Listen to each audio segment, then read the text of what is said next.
mesdames, messieurs, bonsoir et merci de nous retrouver sur Vision 4 de la télévision africaine pour cette autre sortie de Planète Sport, comme tous les mardis, 21h, 22h30 minutes. Le tour d'horizon de l'actualité sportive, naturellement, et ce soir, mesdames et messieurs, nous nous arrêterons pour parler de ce qui se passe à la CAF. C'est une actualité plus que jamais préoccupante, on le sait. Depuis quelques jours, on en sait un peu plus sur les sorties d'Ahmad Ahmad, le président de la Confédération africaine de football. Le cabinet PwC a finalement fait des révélations sur ce qui est convenu d'appeler la traque du Cameroun par la CAF. Eh bien, ce cabinet nous a renseigné sur ce que la CAF s'apprêtait à faire, mais c'est un cabinet professionnel qui a refusé systématiquement de se mêler à la magouille. Ce soir, la question sera de savoir si l'Afrique doit-elle toujours faire confiance à Ahmad Ahmad, notamment la Confédération africaine de football. C'est la thématique principale, mais en thématique secondaire, d'entrée d'actualité, nous évoquerons le volleyball pour constater que sur le plan de la Coupe du Cameroun, les finalistes sont connus. INGS Nyongikele en dames, FAP et Bafi Evolution en messieurs. L'affiche est donc connue et là-bas, la Fédération camerounaise de volleyball, on s'active comme on peut pour que la saison soit une réussite. On prépare d'ores et déjà la Coupe d'Afrique des Nations prochaine et là-bas aussi, on le sait, on l'a annoncé il y a quelques semaines déjà, les magouilles également pour déstabiliser l'instance fédérale sont en marche. Plusieurs personnes tapées au ministère des Sports sont indexées. On essaiera de comprendre dans les jours à venir qui sont ces personnes, pour qui roulent-elles et pourquoi est-ce que la Fédération camerounaise de volleyball, qui fait tant de bonheur au peuple camerounais, est au tribunal. Mesdames et messieurs, dans cette édition aussi, pourquoi ne pas évoquer le championnat national de football de Ligue 1? Il poursuit son petit bonhomme de chemin. Et actualité dans cette édition de Planète Sport, c'est pour comprendre justement que depuis quelques mois déjà, il a été élu à la tête des sports scolaires dans la sous-région Afrique centrale. Lui, c'est Samuel Rigobert Mandeng. C'est le président de la FENASCO Ligue A. Beaucoup ne le savaient pas. Il entend lancer dans les tout prochains jours le chronogramme des activités de la sous-région Afrique centrale pour ce qui est des sports scolaires. Et nous l'accompagnerons dans cette initiative pour que les jeunes élèves aient désormais un miroir et une orientation dans leur carrière sportive. Voilà ce qui fera dans le package de Planète Sport ce soir. Nous prenons juste un rideau et nous donnons le tapis rouge à nos invités déjà confortablement installés.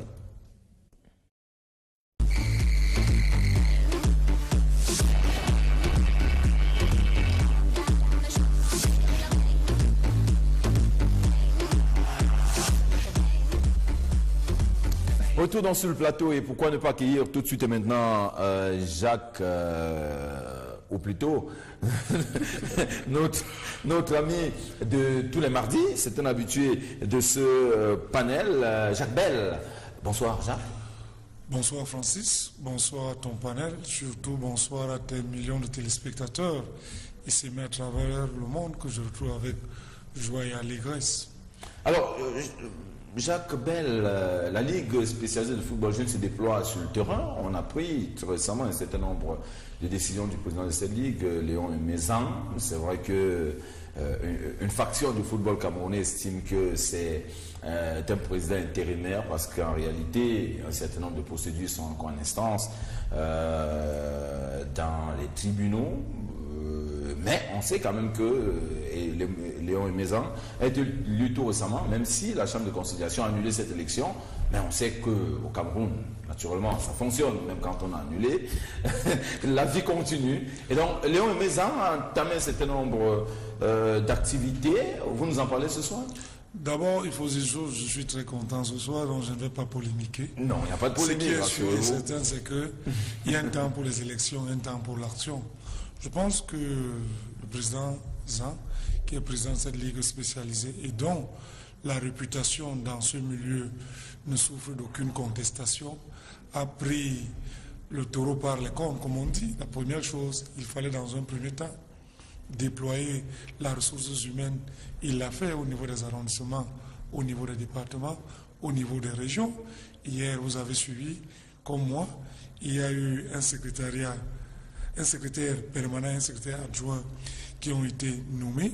Je pense donc que la Ligue, je continue à le dire, avec la petite expérience que j'ai eu à passer au niveau de la commission football jeune, je peux vous dire que la Ligue est la voie royale pour que le football jeune puisse véritablement décoller. Parce que les commissions ont montré leurs limites. J'aime à le dire parce que les commissaires sont généralement assujettis à ce qu'on appelle la crainte révérentielle, c'est-à-dire forcément vous êtes nommé, il y a un pouvoir hiérarchique, donc il y a un système de centralisation. Or au niveau de la Ligue, c'est une élection, il y a plus de fluidité, il y a plus de flexibilité, c'est-à-dire vous avez une autonomie financière et juridique et maintenant la fédération ne pourra que jouer un rôle de tutelle technique. Donc dans l'ensemble, moi je pense qu'il serait superfétatoire et voire même à la limite inutile de venir dire aujourd'hui ou alors présager ou présumer que peut-être M. Zang ne peut pas, parce qu'en réalité, il connaît très bien les arcanes de la maison, il connaît très bien la problématique du football jeune. Il y a une équipe, ce qui est sûr, dans les jours prochains, ils auront un siège, et petitement, les débuts seront difficiles, mais d'ici la fin de la mandature, je suis convaincu qu'il pourrait être l'homme de la situation. Voilà, Aimé Léon Zanquier, dans le président de la PGS, qui aujourd'hui a la charge de la Ligue spécialisée de football. Je nous le faisons un clin d'œil ce soir, et pourquoi ne pas accueillir notre ami Léopold Yondieu, qui est avec nous ce soir. Léopold, bonsoir. Bonsoir Francis, bonsoir au panel, bonsoir à vos millions de téléspectateurs, bonsoir à tous ceux qui dirigent le football au jour d'aujourd'hui, qui sont à Tinga, qui prennent des initiatives courageuses. Alors, Léopold, dans quelques jours, on entamera justement cette phase qualificative pour Russie 2018. On sait que le Nigeria est sur notre route. On devrait l'affronter. Hugo Broos est attendu sur ses choix technico-tactiques, mais davantage sur les choix des joueurs qui animeront cette campagne qualificative. Elle vous inspire un commentaire, cette campagne qualificative? Ben, écoutez, Hugo Broos, c'est celui-là qui nous rappelle à chaque fois respecter mes choix. Une fois de plus, je pense qu'il est en train de faire un travail. Nous ne pouvons pas l'apprécier tout de suite. Mais ce qui est sûr, c'est que, comme à son habitude, il va faire ses choix, qui sont ses choix. Et bien évidemment, si nous voulons, n'est-ce pas, accompagner cette équipe, nous devrions, n'est-ce pas, respecter ses choix et faire en sorte que nous l'accompagnons de manière positive, de manière à ne pas lui crier dessus, de manière à pouvoir apporter, n'est-ce pas, des critiques constructives pour que dans quelques jours, là, qu'on puisse, n'est-ce pas, damer le pion au Nigeria, au Nigeria. Voilà, merci d'être là, Léopold, avec nous ce soir. Thierry Ndo, journaliste également à Sky One Radio, est avec nous ce soir. Thierry, bonsoir. Bonsoir Francis, bonsoir à tous les membres du panel ainsi qu'à vos nombreux téléspectateurs. Alors, le championnat national de football Ligue 1 est pour son petit bonhomme de chemin, on le sait. Biroué, l'entraîneur du Coton Sport des Grands, a été victime d'un accident de la circulation. Tout récemment, tout va pour le mieux pour lui?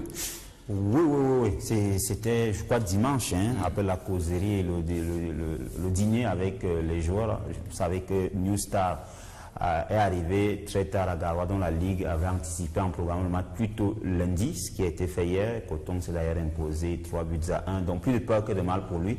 C'est vrai que l'on a vu les clichés, c'était pas très évident.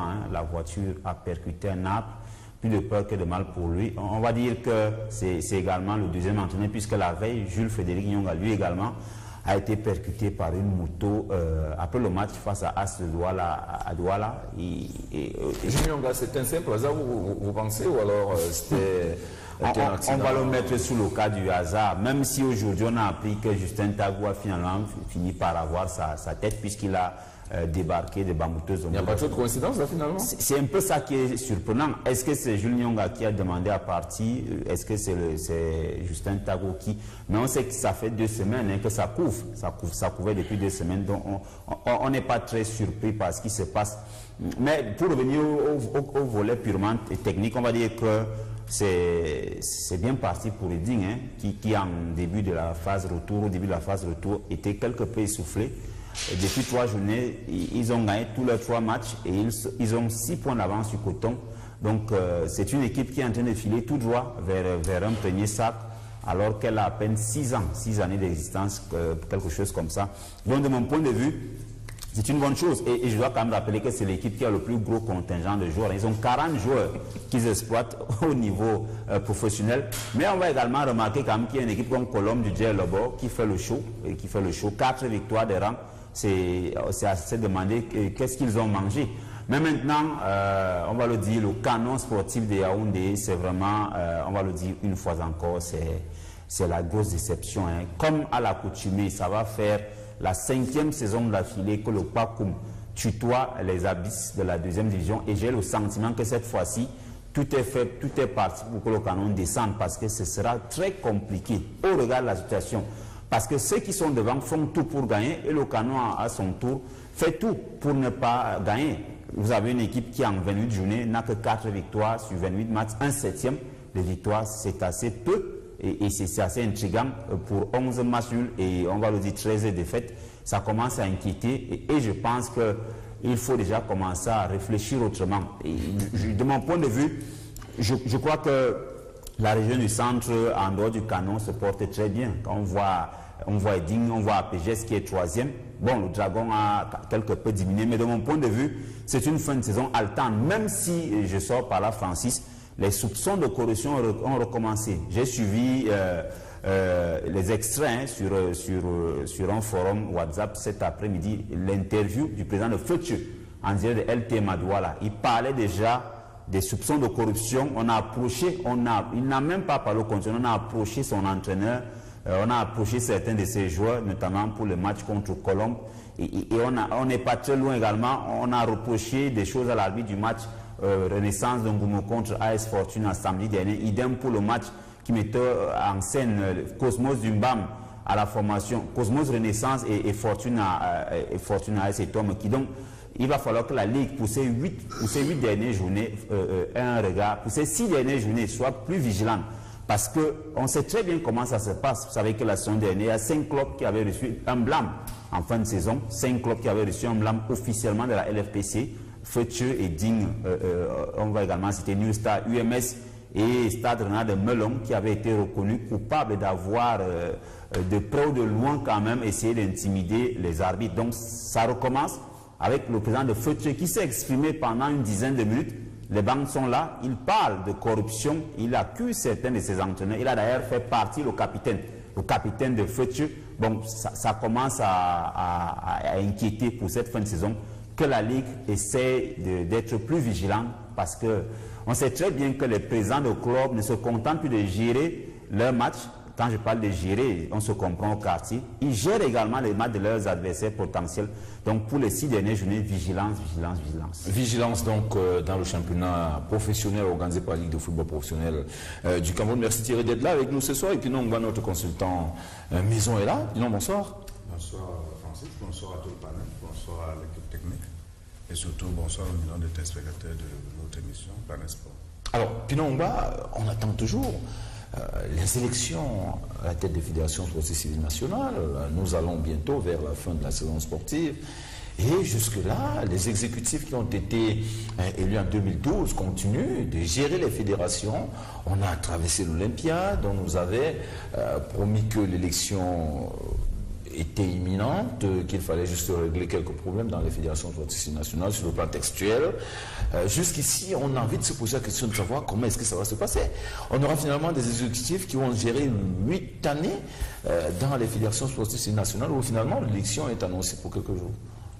Bon, ben, je crois que comme vous en parlez maintenant, ils vont peut-être se secouer. Vous savez que nous sommes dans une affaire où les gens gèrent les urgences.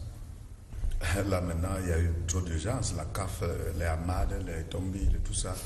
Du coup, on a oublié qu'il y avait une commission qui a été mise sur pied pour... Mais les fédérations sont indépendantes, autonomes. Est-ce qu'elles ont quelque chose à voir avec la CAN fédération camerounaise, une fédération comme celle de volleyball ou alors de handball? Qu'est-ce qu'elle a à voir avec la Coupe d'Afrique nationale de football? Tout le monde est au garde à vous. On attend ce qui va se passer d'abord au foot. Bon, vous savez que c'est pas... moi, je ne suis pas d'accord avec ça. Parce que j'estime qu'il y a de nombreux cadres au ministère des Sports qui sont payés pour suivre les activités des différentes fédérations. Vous savez aussi que mon point de vue a toujours été qu'il faille traiter toutes les fédérations en leur donnant les mêmes chances de déploiement, du moins pour ce qui concerne l'État. quand on sait que, puisque c'est la Fédération camerounaise de football que tout le monde veut souvent parler, elle a les moyens elle-même de se développer davantage. Donc, qu'au niveau de l'État, il y ait un traitement impartial ou alors égalitaire entre les différentes fédérations. Ça a toujours été mon point de vue. Mais on constate que chaque fois qu'il y a des problèmes qui concernent le football, tout s'arrête et on attend ce qui va se passer. Donc c'est un peu gênant. Vous savez qu'on a installé une commission récemment qui était chargée de revoir les textes des différentes fédérations pour les comment je peux dire ça, arrimer à la réglementation en vigueur. D'ailleurs, réglementation qui elle-même est très contestée du côté du ministère, je n'ai pas peur de le dire, puisqu'il le disait d'ailleurs à haute voix. Donc toutes ces choses-là font qu'on attend de voir. Mais comme vous l'avez dit, l'Olympiade est bel et bien entamée. Nous tendons vers le milieu de l'Olympiade et on ne sait pas exactement comment ça va se gérer. Je crois qu'à la fin, ça va quand même poser des problèmes au niveau des fédérations. Parce que là, vous dites que les saisons sont en train de s'achever. Qu'est-ce qu'on va faire? Est-ce qu'on va attendre que la saison s'achève? Or, la saison s'achève souvent avec la Coupe du Cameroun de football, qui elle-même va se jouer vers octobre, novembre ou peut-être décembre, je ne sais pas trop quoi. Et puis, entre-temps, comment est-ce que les fédérations se comportent alors que les gens étaient partis pour les joutes électorales? Tout le monde sait le tiraillement qu'il y a dans les fédérations à enjeux, parce qu'il y a quelques fédérations qui n'ont pas de grands enjeux électoraux notamment. Donc, j'espère que du côté du ministère, ceux qui sont chargés de cela vont se mettre au travail pour que ça bouge un peu. Espérons donc que les choses bougeront dans les fédérations sportives civiles nationales d'ici peu, ou que le mouvement sportif national s'arrime à l'Olympiade sur le plan international, parce que là-bas également, les fédérations auront beaucoup de problèmes, on le sait. Chaque fois que vous déposez avec un retard visible un certain nombre de rapports, vous êtes frappé de payer un certain nombre de pénalités. Le Cameroun est champion du monde, ça il faut le dire, champion du monde en paiement des pénalités. Chaque fois, le budget de l'État se déverse dans le paiement des pénalités. Ce n'est pas toujours très bon pour la santé de notre économie. Nous allons à la régie tout de suite pour prendre quelques éléments d'actualité. Nous revenons en un instant pour ouvrir le débat consacré justement à la compréhension de ce qui est convenu d'appeler la cabale contre le Cameroun. Doit-on encore faire confiance à Ahmad après ce qui s'est dit dans les chaumières après la sortie du président du conseil d'administration Afrique subsaharienne de PWC, qui déclare clairement que la CAF a voulu leur imposer un agenda au Cameroun, mais que eux, cabinets professionnels, ne peuvent justement pas suivre les instructions d'un client, tout simplement parce qu'ils ont gagné un marché. On prend dans cet élément, on revient dans un instant.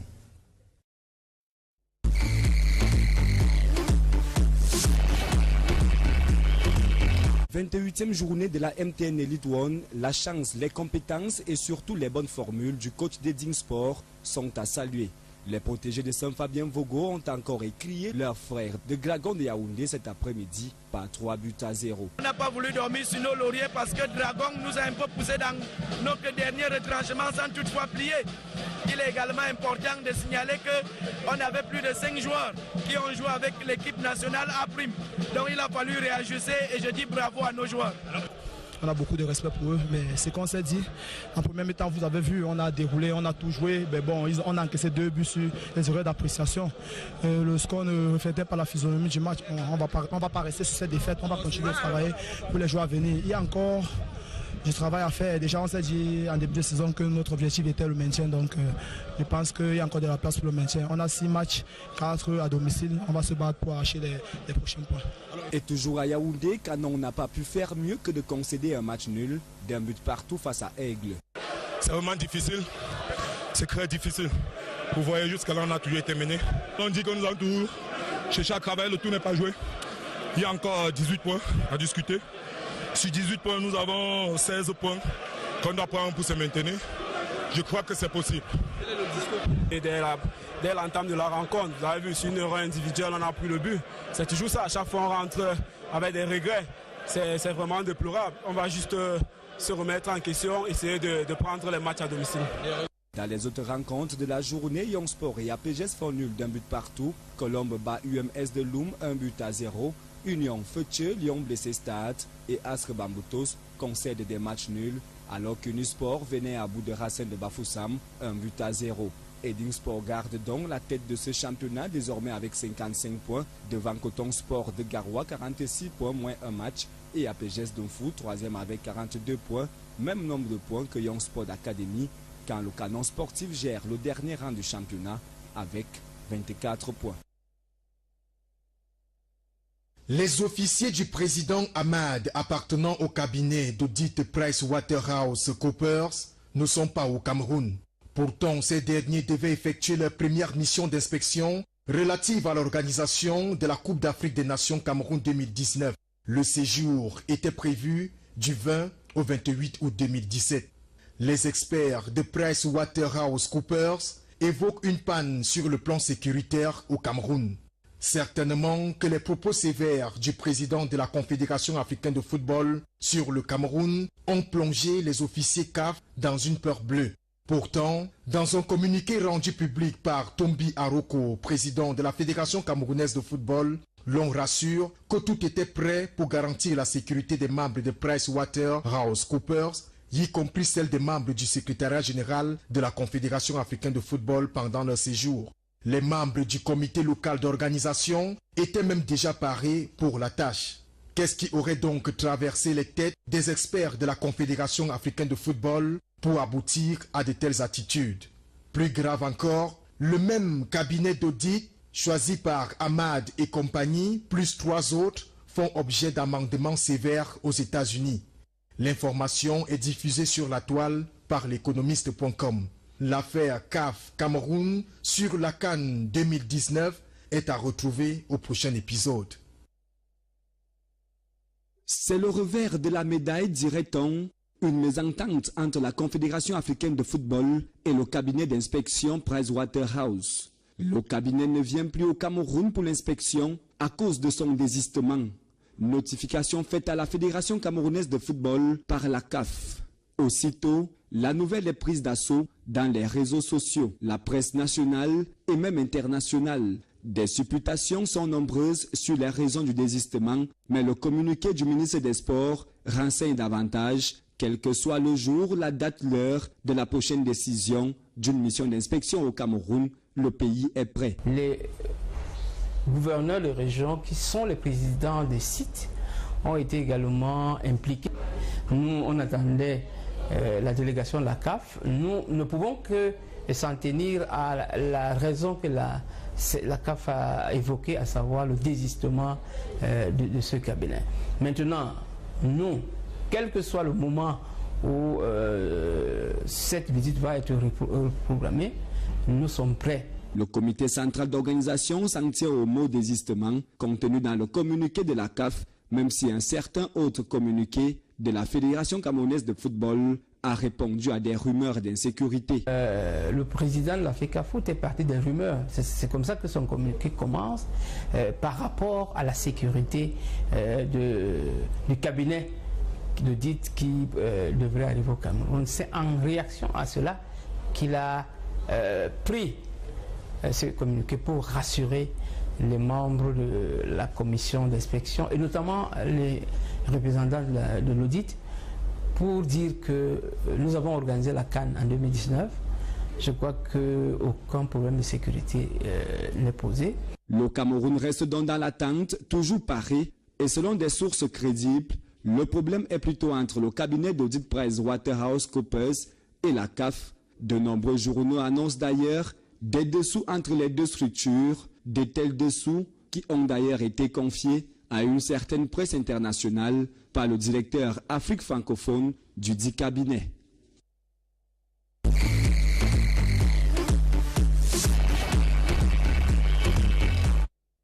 Voilà, retour donc sur ce plateau de Planète Sport pour justement entamer notre débat consacré ce soir, on l'a dit, à ce qui se passe au sein de la Confédération africaine de football et de ses initiatives. On le sait, une mission de la CAF était censée séjourner à Yaoundé depuis le 20 du mois courant, mais cette mission n'est plus arrivée.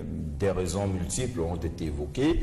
Des raisons sont officielles et parfois aussi officieuses, on le sait. Le président de la FECAFOOT a fait une sortie. Tombiaroko a clairement dit à l'opinion qu'il a été saisi par la CAF, qui évoquait les questions de sécurité du cabinet censé venir faire l'audit.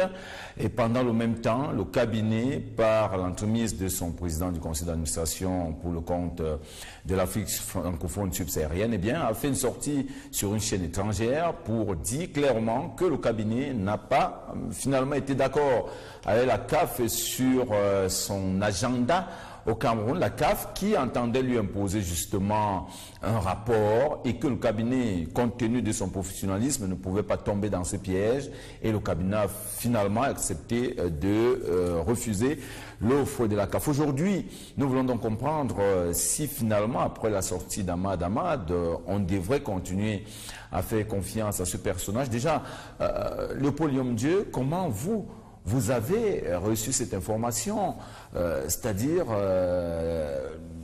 le report de la mission de la CAF au Cameroun, celle qui a été pompeusement annoncée par son président et qui avait qualifié cette mission de mission, je ne veux pas dire suicide, mais de mission déterminante pour l'avenir de la CAN au Cameroun.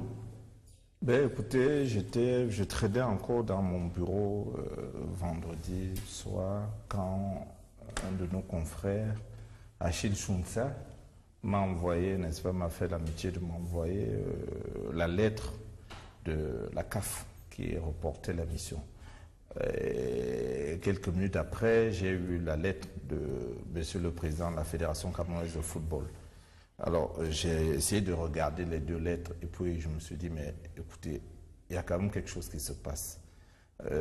Après, j'ai commencé à fouiner pour entendre dire que c'est le cabinet d'audit qui avait été présenté pompeusement, je prête votre mot, par M. Ahmad comme étant, n'est-ce pas, l'un des meilleurs. C'est vrai que c'est l'un des meilleurs parce que ça fait partie, il doit être certainement le 4e dans le monde, qui avait désisté à Gand bon, avec une raison qu'on n'avait pas tout de suite. Et puis, oui, qu'il n'avait pas tout de suite évoqué. Mais en cherchant, tout le week-end, on a compris, on a commencé à comprendre.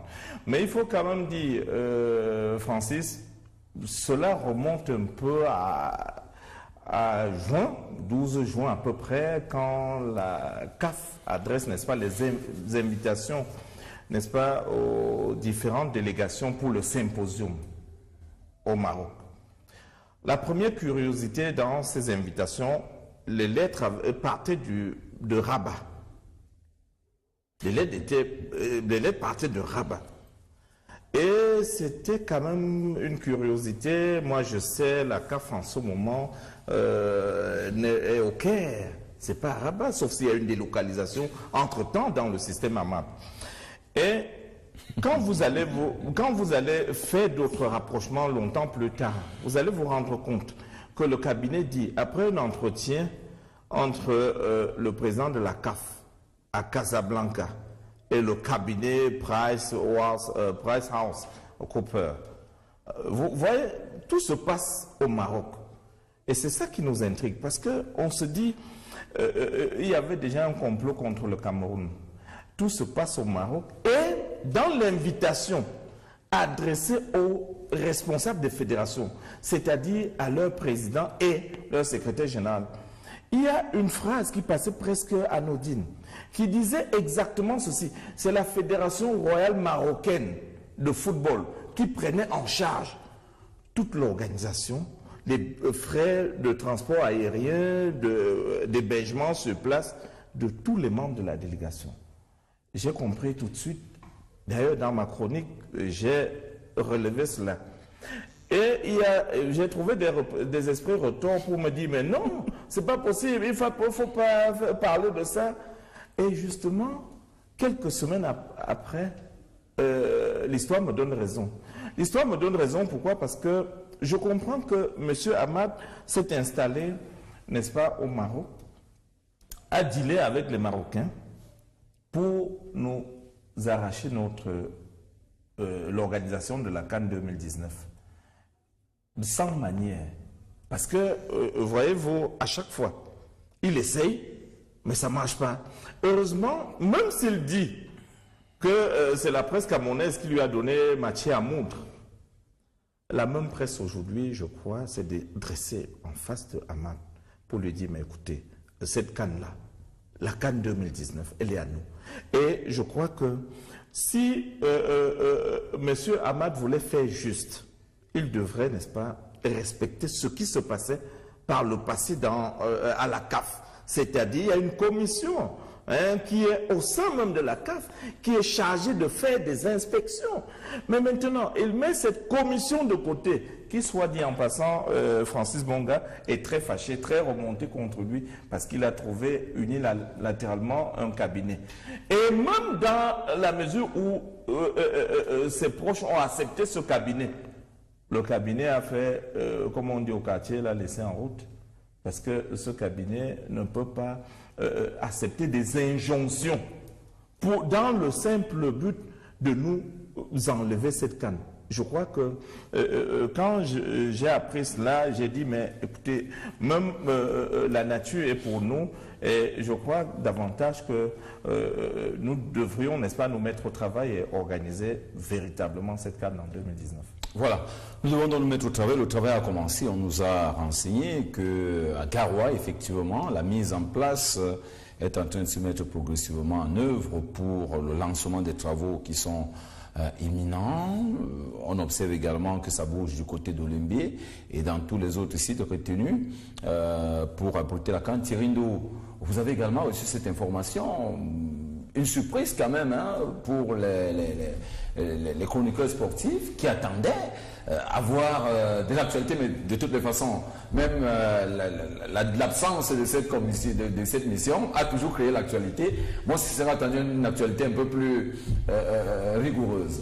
Tout à fait, puisque quelques minutes avant donc que la CAF nous envoie ce communiqué à travers son secrétaire général, on venait également de recevoir le programme détaillé de 8 jours de la mission d'inspection de la Confédération africaine de football. C'est d'ailleurs ce report, je rappelle quand même que c'est le 3e. Cette fois-ci, c'est la CAF qui a demandé le report, parce que les 2 autres fois, c'est le Cameroun, si l'on s'en tient à Constant Omari dans Jeune Afrique, qui avait estimé, qui nous avait renseigné. Et Hamad, ce n'était même pas Omari, c'est Hamad qui nous faisait savoir que la mission aurait dû arriver au Cameroun depuis belle lurette, mais ce sont les autorités camerounaises elles-mêmes qui avaient décidé du report. C'est une surprise, on ne peut pas le cacher, ce report, parce qu'Hamad nous avait fait savoir que cette mission serait accompagnée de quelques experts, parce qu'il faut bien circonscrire le débat. Ce n'est pas la CAF qui ne peut pas venir au Cameroun, ce sont les experts de PwC, PricewaterhouseCoopers, c'est eux qui ne peuvent pas venir. Maintenant, dans le communiqué, on est quand même surpris que la CAF elle-même ne mentionne pas, ne nous donne pas les mobiles ou le motif de ce énième report. Maintenant, l'autre actualité, parce qu'on n'a même pas eu le temps de digérer ce report, qu'on a maintenant le communiqué qui nous vient de Tinga avec M. Tombi qui répond au secrétaire général de la CAF. Et dans ce communiqué, on est quand même surpris parce que M. Tombi commente une rumeur. Et là, ça me pose problème. J'ai l'impression, Francis Bonga, que soit on se moque des Camerounais que nous sommes, soit il y a des non-dits dans cette affaire qu'on n'a pas. Parce que si on peut bien dire, tout le monde sait ce que je pense de l'Africa Foot et de celui qui la gère. Tout le monde, on peut dire ce qu'on veut de M. Tombi, mais je ne pense pas qu'il soit déjà atteint de folie, de démence. Il y a quelque chose qui ne va pas. Il ne peut pas évoquer le cas il ne peut pas évoquer avancer le mobile de on va le dire, de l'insécurité. C'est pas clair. Il y a quelque chose qui ne va pas. Est-ce qu'on nous a dit tout sur cette affaire? Je pense, et là, ça m'amène quand même à... Parce qu'on peut ouvrir le débat sur plusieurs volets. Vous savez que dernièrement, le président d'Étoile Filane de Garoua a fait plusieurs sorties, où il a d'ailleurs fait savoir qu'il était important que cette mission ne vienne pas au Cameroun. Est-ce qu'on l'a entendu? Parce qu'il estimait en son temps que si elle venait, c'était pour nous couler au pilori. Et quand vous lisez dans Jeune Afrique d'hier, les propos du représentant de PwC de l'Afrique francophone, il ne s'est pas caché, il nous fait savoir que Hamad avait vicié la venue de la mission d'inspection de la CAF au Cameroun. Mais je vais quand même dire, Francis, que moi je ne vais pas verser dans le forêt collectif qui veut qu'on crible à mat de balles. C'est pas aujourd'hui qu'il veut retirer cette canne au Cameroun. C'est pas aujourd'hui qu'Ahmad a une fixation, on va le dire, on peut peut-être parler de pathologique sur le Cameroun. C'est pas aujourd'hui. Lorsqu'Ahmad arrive, vous savez, et moi je pense que c'est le bras armé d'un groupuscule de personnes, peut-être le Maghreb pour la plupart, parce qu'on sait très bien que la mandature de Issa Hayatou a été longtemps plombée par cette partie, l'Afrique du Nord, qui revendiquait l'hégémonie du football, et notamment le retour au Caire, le retour au Caire, non pas du siège puisqu'il est déjà, mais le retour à travers ses dirigeants. Notamment, l'Afrique du Nord voulait que le poste de président de la CAF lui revienne. Vous avez bien vu qu'à chaque fois qu'il y avait eu un écueil avec un pays du Maghreb, c'était une levée de bouclier. Donc, quand on voit un peu les commissions au sein de la CAF, après l'élection du 16 mars, on s'est rendu compte que le Cameroun ne figurait nulle part. C'était déjà un indicateur. Regardez ce qui vient de se passer au centre de l'excellence de la CAF en Bangoumé. Tous les Camerounais qui étaient vraiment dans des postes stratégiques, ils ont été remerciés pour la plupart. La représentation de la CAF à Yaoundé, c'est vrai que c'était une innovation de M. elle a été fermée. Donc, ce qui se passe aujourd'hui, au-delà du cas Cameroun, et vous savez très bien que l'Afrique australe, dans une bonne majorité, l'Afrique du Nord, ces deux sous-régions avaient exigé Ahmad et son nouveau comité exécutif qui reviennent un peu sur la procédure, le mécanisme qui avait conduit à l'attribution de 3 phases finales successives, 2019, 2021 et 2023. Donc, ça peut ouvrir le débat à tout ça. Maintenant, parlant de ce retrait, ça laisse songeur, Je rappelle quand même pour la gouverne des téléspectateurs que PricewaterhouseCoopers est bel et bien implanté au Cameroun, à Douala, à Bonanjo. Ils ont une succursale à Bonanjo. Donc, de mon point de vue, l'argument de la sécurité me semble quelque peu tiré par les cheveux. Je pense quand même que lorsqu'on parle du contexte sécurité, on voit très bien souvent comment le ministre de la Communication sort pour essayer de calmer le jeu. Et en passant, c'est le rapporteur du comité interministériel des CAN 2016-2019, dont il est bien placé pour nous renseigner. Je ne sais pas s'il revenait à M. Tombi de parler de ça. Qui a évoqué le motif de la sécurité? Aux dernières nouvelles, lui-même est surpris que ce communiqué se soit retrouvé dehors. Son propre communiqué qu'il a envoyé à la CAF, lui-même s'est dit surpris parce que c'est ce qui m'est revenu. Maintenant, je crois que ça peut être un mal pour un bien. Ce qui s'est passé, Francis, il ne faut pas se le cacher. Ça doit être un mal pour un bien. Vous avez évoqué l'implantation des gares. C'est exactement ça, sauf qu'on attend tout le décaissement. Sur le terrain, il faut le dire la vérité, en dehors de l'embé d'échappement, pour le reste, ça piétine. Il ne faut pas se le cacher. Ça piétine. 2 semaines après les décomptes, notamment pour le lot de Garoua, rien n'a été fait. Le premier versement des décomptes reste toujours attendu. Donc, il va falloir qu'on cesse un peu le discours, la rhétorique, pour passer à l'acte. Moi, j'estime que c'est un mal pour un bien parce qu'on ne peut pas nous attribuer la canne et qu'on ne vient pas nous inspecter. Cette mission viendra avec ou sans PwC, mais elle viendra au Cameroun et il va falloir quand même qu'elle trouve quelque chose de sérieux. C'est vrai que les gens étaient déjà sur le terrain la veille, mais je pense que c'est un mal pour un bien, ce report. Si ce sont les dirigeants camerounais qui ont forcé la main à PwC politiquement ou bien sur le plan diplomatique, c'est une bonne chose, parce qu'il y a également des pressions qui sont positives. Si c'est PwC qui a, dans un sursaut d'orgueil, a estimé qu'il ne fallait pas quand même couler le Cameroun au pilori avec les faux rapports d'Ahmad, je suis preneur, mais j'estime quand même que, pour moi, on ne va pas continuer d'insulter Ahmad comme ça pour rien. Ce qu'il a fait, ce n'est pas bien, mais au moins, il a permis aux Camerounais de se réveiller. On s'est réveillé, on a senti les gens bouger, même si je pense qu'on doit bouger, parce que on continue de dire, Francis, je sors par là, qu'on va livrer les stades en septembre et en octobre, mais pour le moment, rien ne bouge sur le terrain, rien ne bouge en dehors de Jacques de Lembi.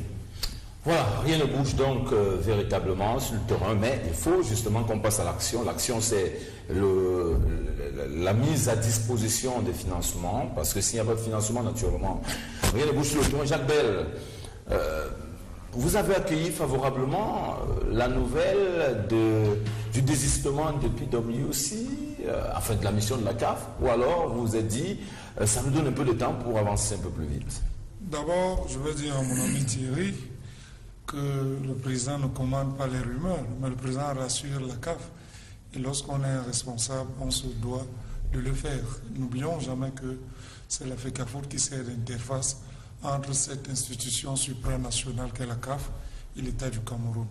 Une fois l'ai-je dit, on peut revenir maintenant sur tout ce qui se passe. Pour moi, peut-être, je ne suis tout sauf naïf.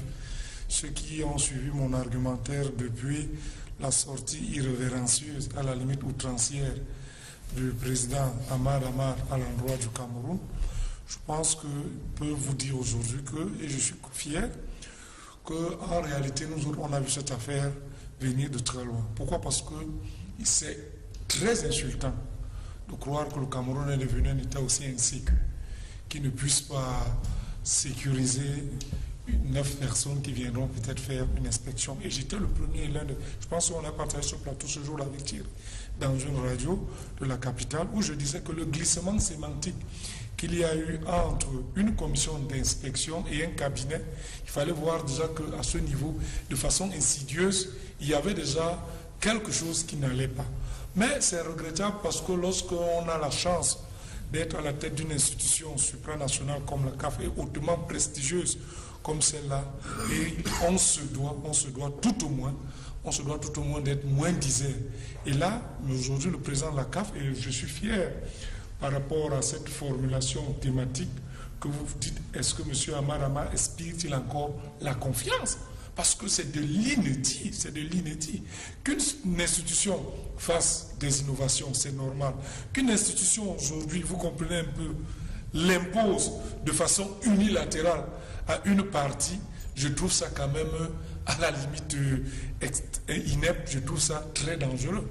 C'est la raison pour laquelle M. Ahmad sait très bien que la CAF n'est rien d'autre que l'émanation des différentes fédérations. Or, à ce niveau aujourd'hui, il est clair et net.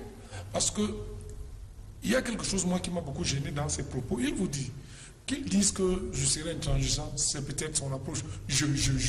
On a comme l'impression que c'est lui la CAF. Or, tout à l'heure, Léopold a dit quelque chose de vrai.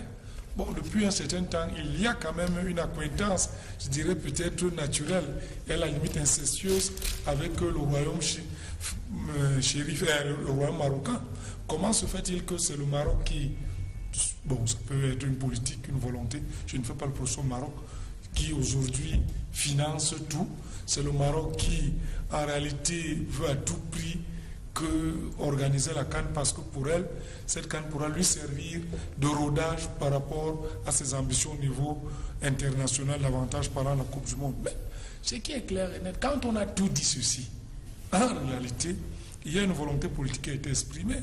Je fais mien les propos du ministre des Sports et de l'Éducation physique. Tous les débats que nous menons tout autour là sont presque inutiles. La réaction est claire et nette, c'est qu'on a dénoncé. La réaction, c'est qu'aujourd'hui, il faudrait qu'on se mette au travail. On se mette au travail et qu'on se mette à vraiment accélérer, parce que c'est ça le plus important. Que M. Ahmad soit fier de nous, qu'il ne soit pas fier. Le Cameroun sait très bien ce qu'il doit faire. Ce Cameroun sait très bien ce qu'il doit faire parce qu'il va falloir, face à la diatribe, face par exemple au faux procès que M. Ahmad intente contre un État aussi solide et qui a une forte réputation que le Cameroun, il va falloir que nous le répondions par l'affirmative à travers l'action. Donc c'est la raison pour laquelle, pour ma part, je pense que tout cela est mis et tout est fait. Vous m'avez posé une question maintenant. Est-ce que ce report était-il utile? Je dirais qu'il soit là ou qu'il ne soit pas là. Le débat n'est pas là. C'est l'intention qui est derrière, parce que vous ne pouvez pas faire d'une mission, une seule mission, voulu accoler automatiquement une valeur sentencieuse. Parce qu'il était clair et net que le 23 septembre 2017, le comité exécutif de la CAF doit se réunir pour apprécier et prendre une décision. Je dis ça ne se passe pas comme ça. Mais je pense aujourd'hui que les autorités camerounaises savent ce qu'elles doivent faire. C'est-à-dire, je suis d'accord avec Thierry, on a assez bavardé. On peut tout dire, mais s'il n'y a pas des accélérants réels sur le terrain, moi, ma petite inquiétude, c'est sur les financements. Moi, c'est ça mon vrai problème, c'est sur les financements. Parce que quand je regarde les indicateurs macroéconomiques, quand je regarde la rallonge, c'est-à-dire de 500 à 700 milliards, je dis que bon, c'est beaucoup d'argent. Et quand je sais très bien que le Cameroun a engagé sur un plan triennal par rapport au financement de son déficit, en termes de budget à 130 milliards par an, je dis que bon, le président de la République a dit qu'on sera en date. On sera en date, bon, on attend. Donc pour moi, vraiment, on a trop dit là-dessus. Travaillons tout simplement, attendons, comme a dit le responsable de la communication du ministère des Sports, le moment venu, quand cette mission viendra, qu'elle nous trouve que bon, on a fait un pas de géant. Pinomba, vous vous êtes dit satisfait de savoir que la mission de la CAF ne viendrait plus à date, compte tenu du fait que nous-mêmes nous avons dénoncé le retard accusé dans la relation des infrastructures sportives. Ça nous donne une longueur d'avance quand même sur la prochaine mission, enfin, sur la dite mission. Bon, mais ça nous donne un peu plus de temps, c'est vrai. Mais je crois que tout ça est tiré par les cheveux. Tel que ça s'est passé là, ça ne peut pas se passer comme ça sans qu'il y ait autre chose qui nous échappe. Première chose, la CAF annonce l'annulation de la mission pratiquement le jour où les premiers étrangers, sont attendus. Ça, c'est le premier truc qui n'est pas clair. Le deuxième, c'est effectivement que Tombi n'a pas causé sur la sécurité au Cameroun. Il n'a pas qualité. Je ne sais pas comment il fait pour en parler, mais ce n'est pas à lui de donner des garanties de sécurité. D'ailleurs, le début de son communiqué est fort évocateur. Je passe outre les fautes. C'est vraiment que les tombes. Mais c'est pas lui qui a écrit, c'est lui qui a signé. Oui, bon, vous savez, on fait signer des choses responsables. Hein. Et c'est pas lui. Un paragraphe. Tout le communiqué là, c'est un paragraphe. Dans un paragraphe, il y a une faute. Et ça, c'est normal. De contresens. Bon, c'est pas là-bas le problème. Mais le fait qu'il ait signé ce communiqué, après la sortie du secrétaire général de la CAF, nous pose un problème sur les relations entre le Cameroun et la CAF, ou alors entre ceux qui disaient diriger la fédération et la Confédération africaine de football. Parce qu'il faut bien le dire, les relations entre la Confédération et les fédérations doivent être des relations cordiales. Les échanges doivent être courtois par nature. Mais j'ai l'impression qu'il y a quelque chose qui ne va pas. Comment ces gens font-ils pour régler ce type de problème-là par communiquer ou alors par message écrit de cette façon-là? On dirait qu'il y a une rupture de communication. Ça, c'est le sentiment que j'ai eu après ça. Maintenant, on ne nous laisse même pas 2 jours pour discuter dessus. Que le gars de Pricewaterhouse aussi sort pour dire des choses qui sont encore insensées. Il ne peut pas dire ça. Ce qu'il a dit là, les gens ne croient à ça que ceux qui ne sont pas avertis. Vous ne croyez pas? Ce qu'il a dit là, non, ça n'a pas de sens. Pourquoi? C'est-à-dire que, pourquoi est-ce qu'il tient une réunion avec Ahmad? D'ailleurs, avant d'arriver à la réunion, je crois qu'il y a eu des thèmes de référence pour sélectionner le cabinet. Donc le cabinet savait quel travail il vient faire. Mais comment il veut nous prendre pour des gens qui ne savent pas comment ça se passe? Alors, ils ont tenu une réunion. Je crois que s'il avait senti un problème, c'est à ce moment-là qu'il devait dire qu'il n'est pas partant. Ce n'est pas le jour de la mission qu'il dit qu'il n'est pas partant. Il y a eu quelque chose, qui s'est passé. Maintenant, donc, il y a beaucoup de pistes qu'on peut explorer pour comprendre ce qui s'est passé. Mais, je l'ai dit quelque part ce matin, je crois que ce n'est même pas important qu'on explore ces pistes. Parce que c'est compliqué. Il y a beaucoup d'enjeux dans cette affaire. Et il y a beaucoup de pression que les uns et les autres reçoivent. Vous savez, on est dans un pays extraordinaire où les gens ne savent pas reconnaître où ils ont fauté. Et c'est ça qui fait qu'on avance et on refait les mêmes fautes parce que vous ne savez même pas d'abord où vous avez fauté. Vous savez que quand Ahmad a convoqué son machin de Rabat, là, son forum de Rabat, on a fait un plateau ici. Francis Bonga, vous et moi, il y avait quelques autres personnes. Après cette affaire-là, j'ai dit attention, la Fédération camerounaise de football, ou ce qui en tient lieu, ne devait pas laisser passer cette affaire de Coupe d'Afrique des Nations. Qu'il fallait une réaction violente pour que Ahmad se rétracte.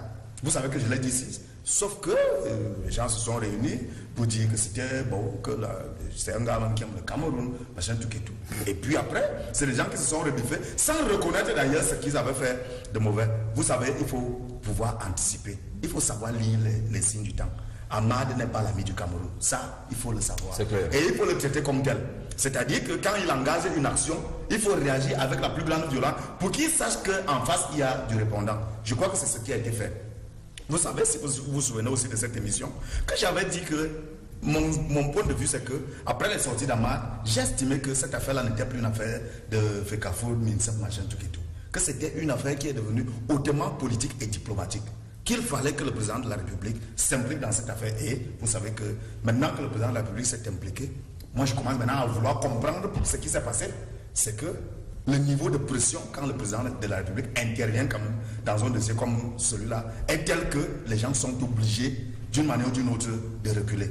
Maintenant, ce qu'il faut, comment je peux dire, on peut se réjouir du fait qu'il se soit rétracté. Mais simplement, ce que je dis, c'est que l'affaire va rebondir de plus belle un jour ou un autre. C'est-à-dire quoi? Et je rejoins Jacques Bell et Thierry Ndo. Il faut que les gens travaillent. Ça nous donne seulement un moratoire. C'est-à-dire que ça nous permet de souffler quelque temps, puisque d'ailleurs personne ne sait quand cette mission finira pas, mais elle viendra. D'ailleurs, j'avais aussi dit que même si cette mission vient, elle ne peut pas retirer la CAN au Cameroun. Ça ne se fait pas. C'est-à-dire que vous ne pouvez pas avoir un pays qui a 2 ans, 3 mois pour organiser une compétition, et puis pour la première mission, vous retirez. J'ai dit, ce n'est pas possible. Et donc là, je crois que Amad a compris que c'était même pas nécessaire qu'il nous mette autant de pression, qu'il nous laisse un peu de temps pour travailler. Et ce que moi je me dis donc, c'est que laissons Amad tranquille. Laissons les Pricewaterhouse et tout ça. Laissons-les tranquilles.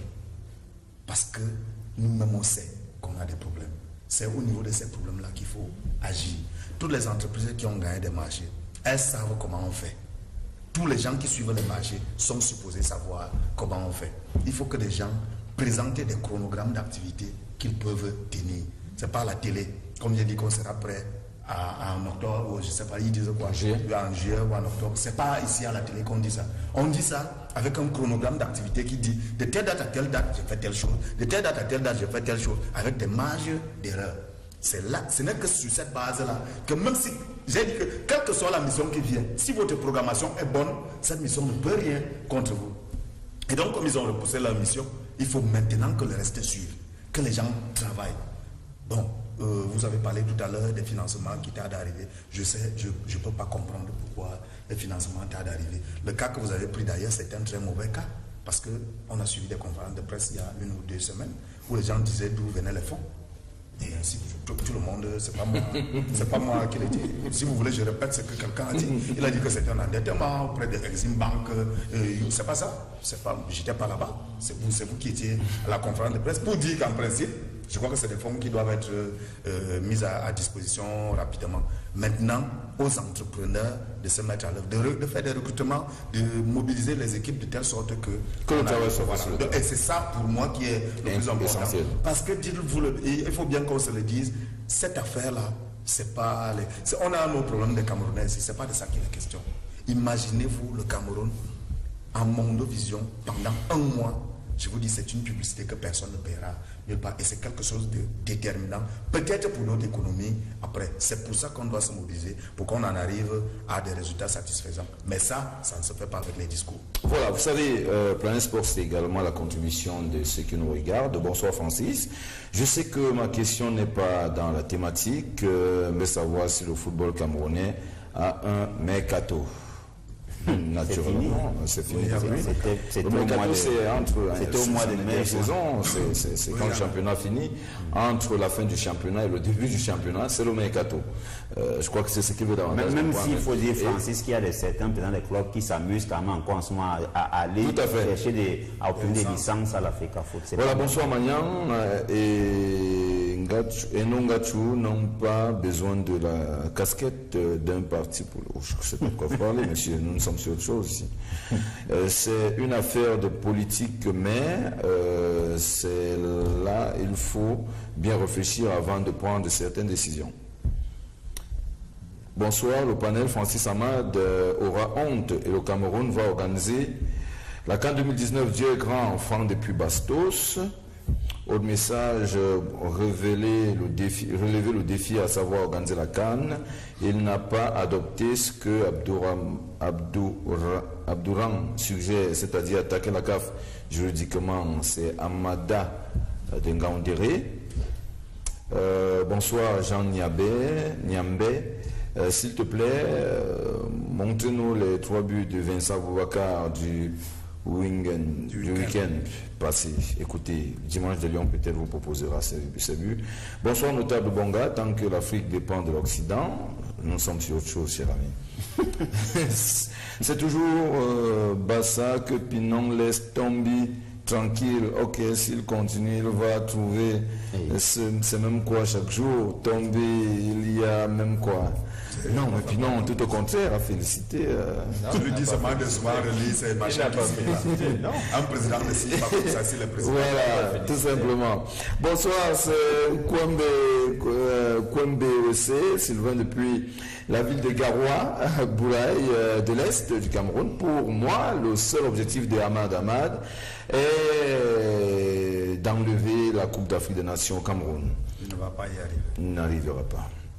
Bonsoir, chercher à comprendre les attitudes des uns des autres ou sur la qualité d'un tel ou d'un tel relève de la distraction et ne nous sert à rien. La meilleure réplique, c'est que quel que soit le jour où l'inspection viendra, que le Cameroun présente ce qu'il voudrait voir. Bon, c'est Pierre Dodia qui dit qu'il faut plutôt se mettre au travail. Bonsoir, sur le plateau à vous, au studio, je voudrais répondre pour le monsieur qui venait de prendre la parole. La CAN au Cameroun ne peut pas être tirée à cause des infrastructures, retirée à cause des infrastructures, ni sur l'insécurité. Voilà la Coupe du Monde qui va se jouer en Russie avec toutes les tensions. Vous-même, vous connaissez le problème de chercher ce que Ahmad, le Maghreb, surtout ce Maroc, veulent faire de la CAF, que Ahmad sache qu'il a à faire au Cameroun. C'est fils de Biwong Bani, c'est au sud du Cameroun, qui nous écrit.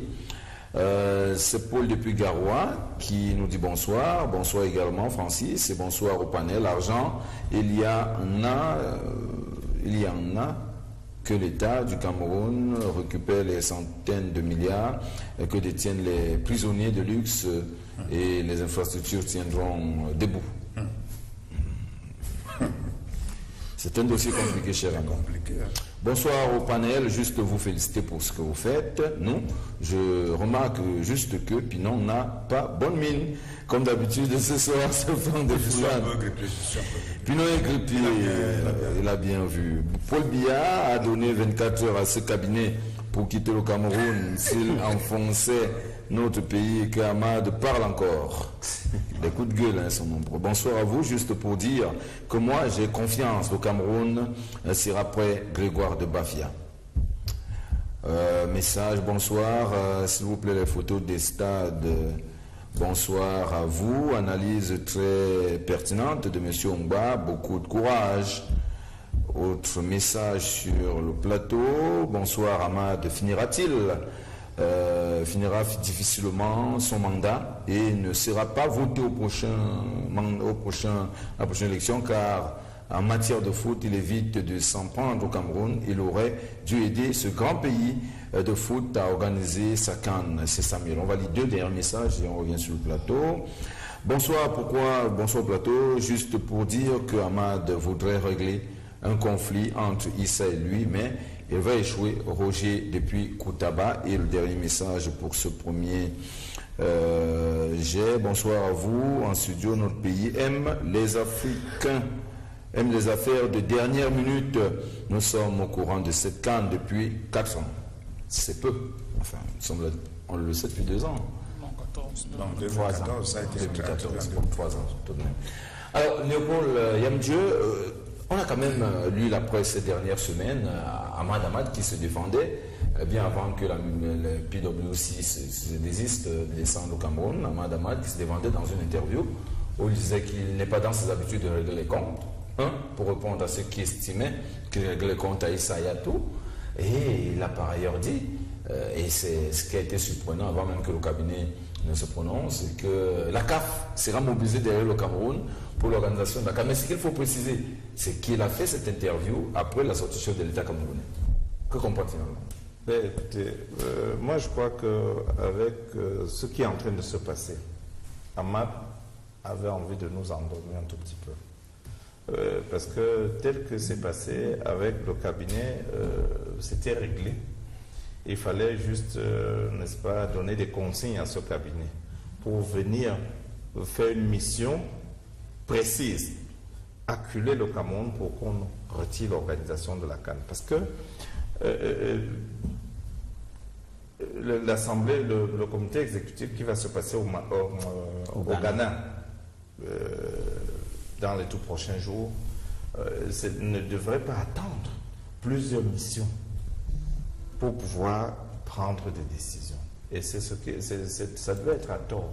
Et c'est pour cela que je vois la main divine. Parce que, dites-vous bien, au-delà de tout, nous devrions penser que nous avons obtenu cette CAN devant d'autres candidats qui voulaient organiser la même CAN.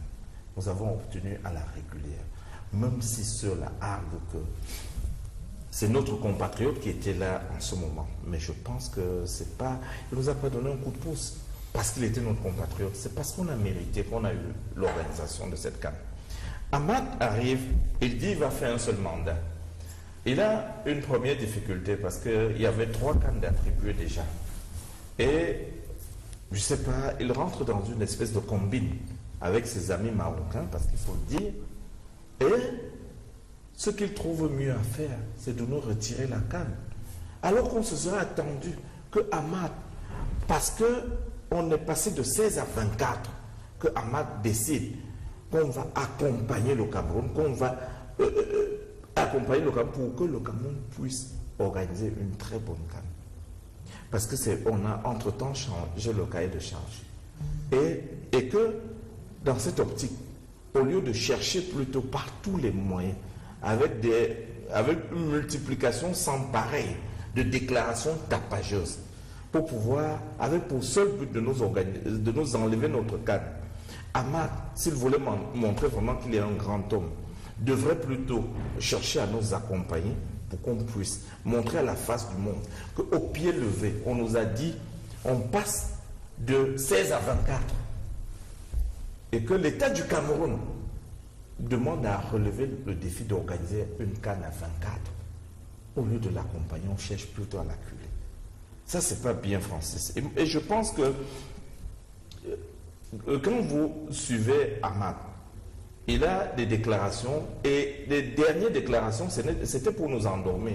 N'eût été, n'est-ce pas, la démarche de ce cabinet, on ne serait pas en train de parler comme cela. Parce que ces gens-là devraient venir avec des consignes, et à la fin, prendre leurs décisions, et on devait simplement jouer au ping-pong, on ne devrait même pas assister peut-être à la décision à Accra. On devait seulement nous servir cette décision. C'est en ce moment qu'on serait en train de courir. Moi, je pense que, honnêtement, Francis, il faut qu'on maintienne la pression sur cet homme. Et il faut, en même temps, qu'on se mette au travail. D'ailleurs, quand vous dites que la CAN avait été attribuée au Cameroun depuis 4 ans et qu'on a attendu, non, je pense qu'on n'a pas attendu. On n'a pas attendu, pourquoi? Parce qu'on a organisé entre-temps, entre 2014, comme vous le dites, et 2016, on a organisé quand même une CAN féminine.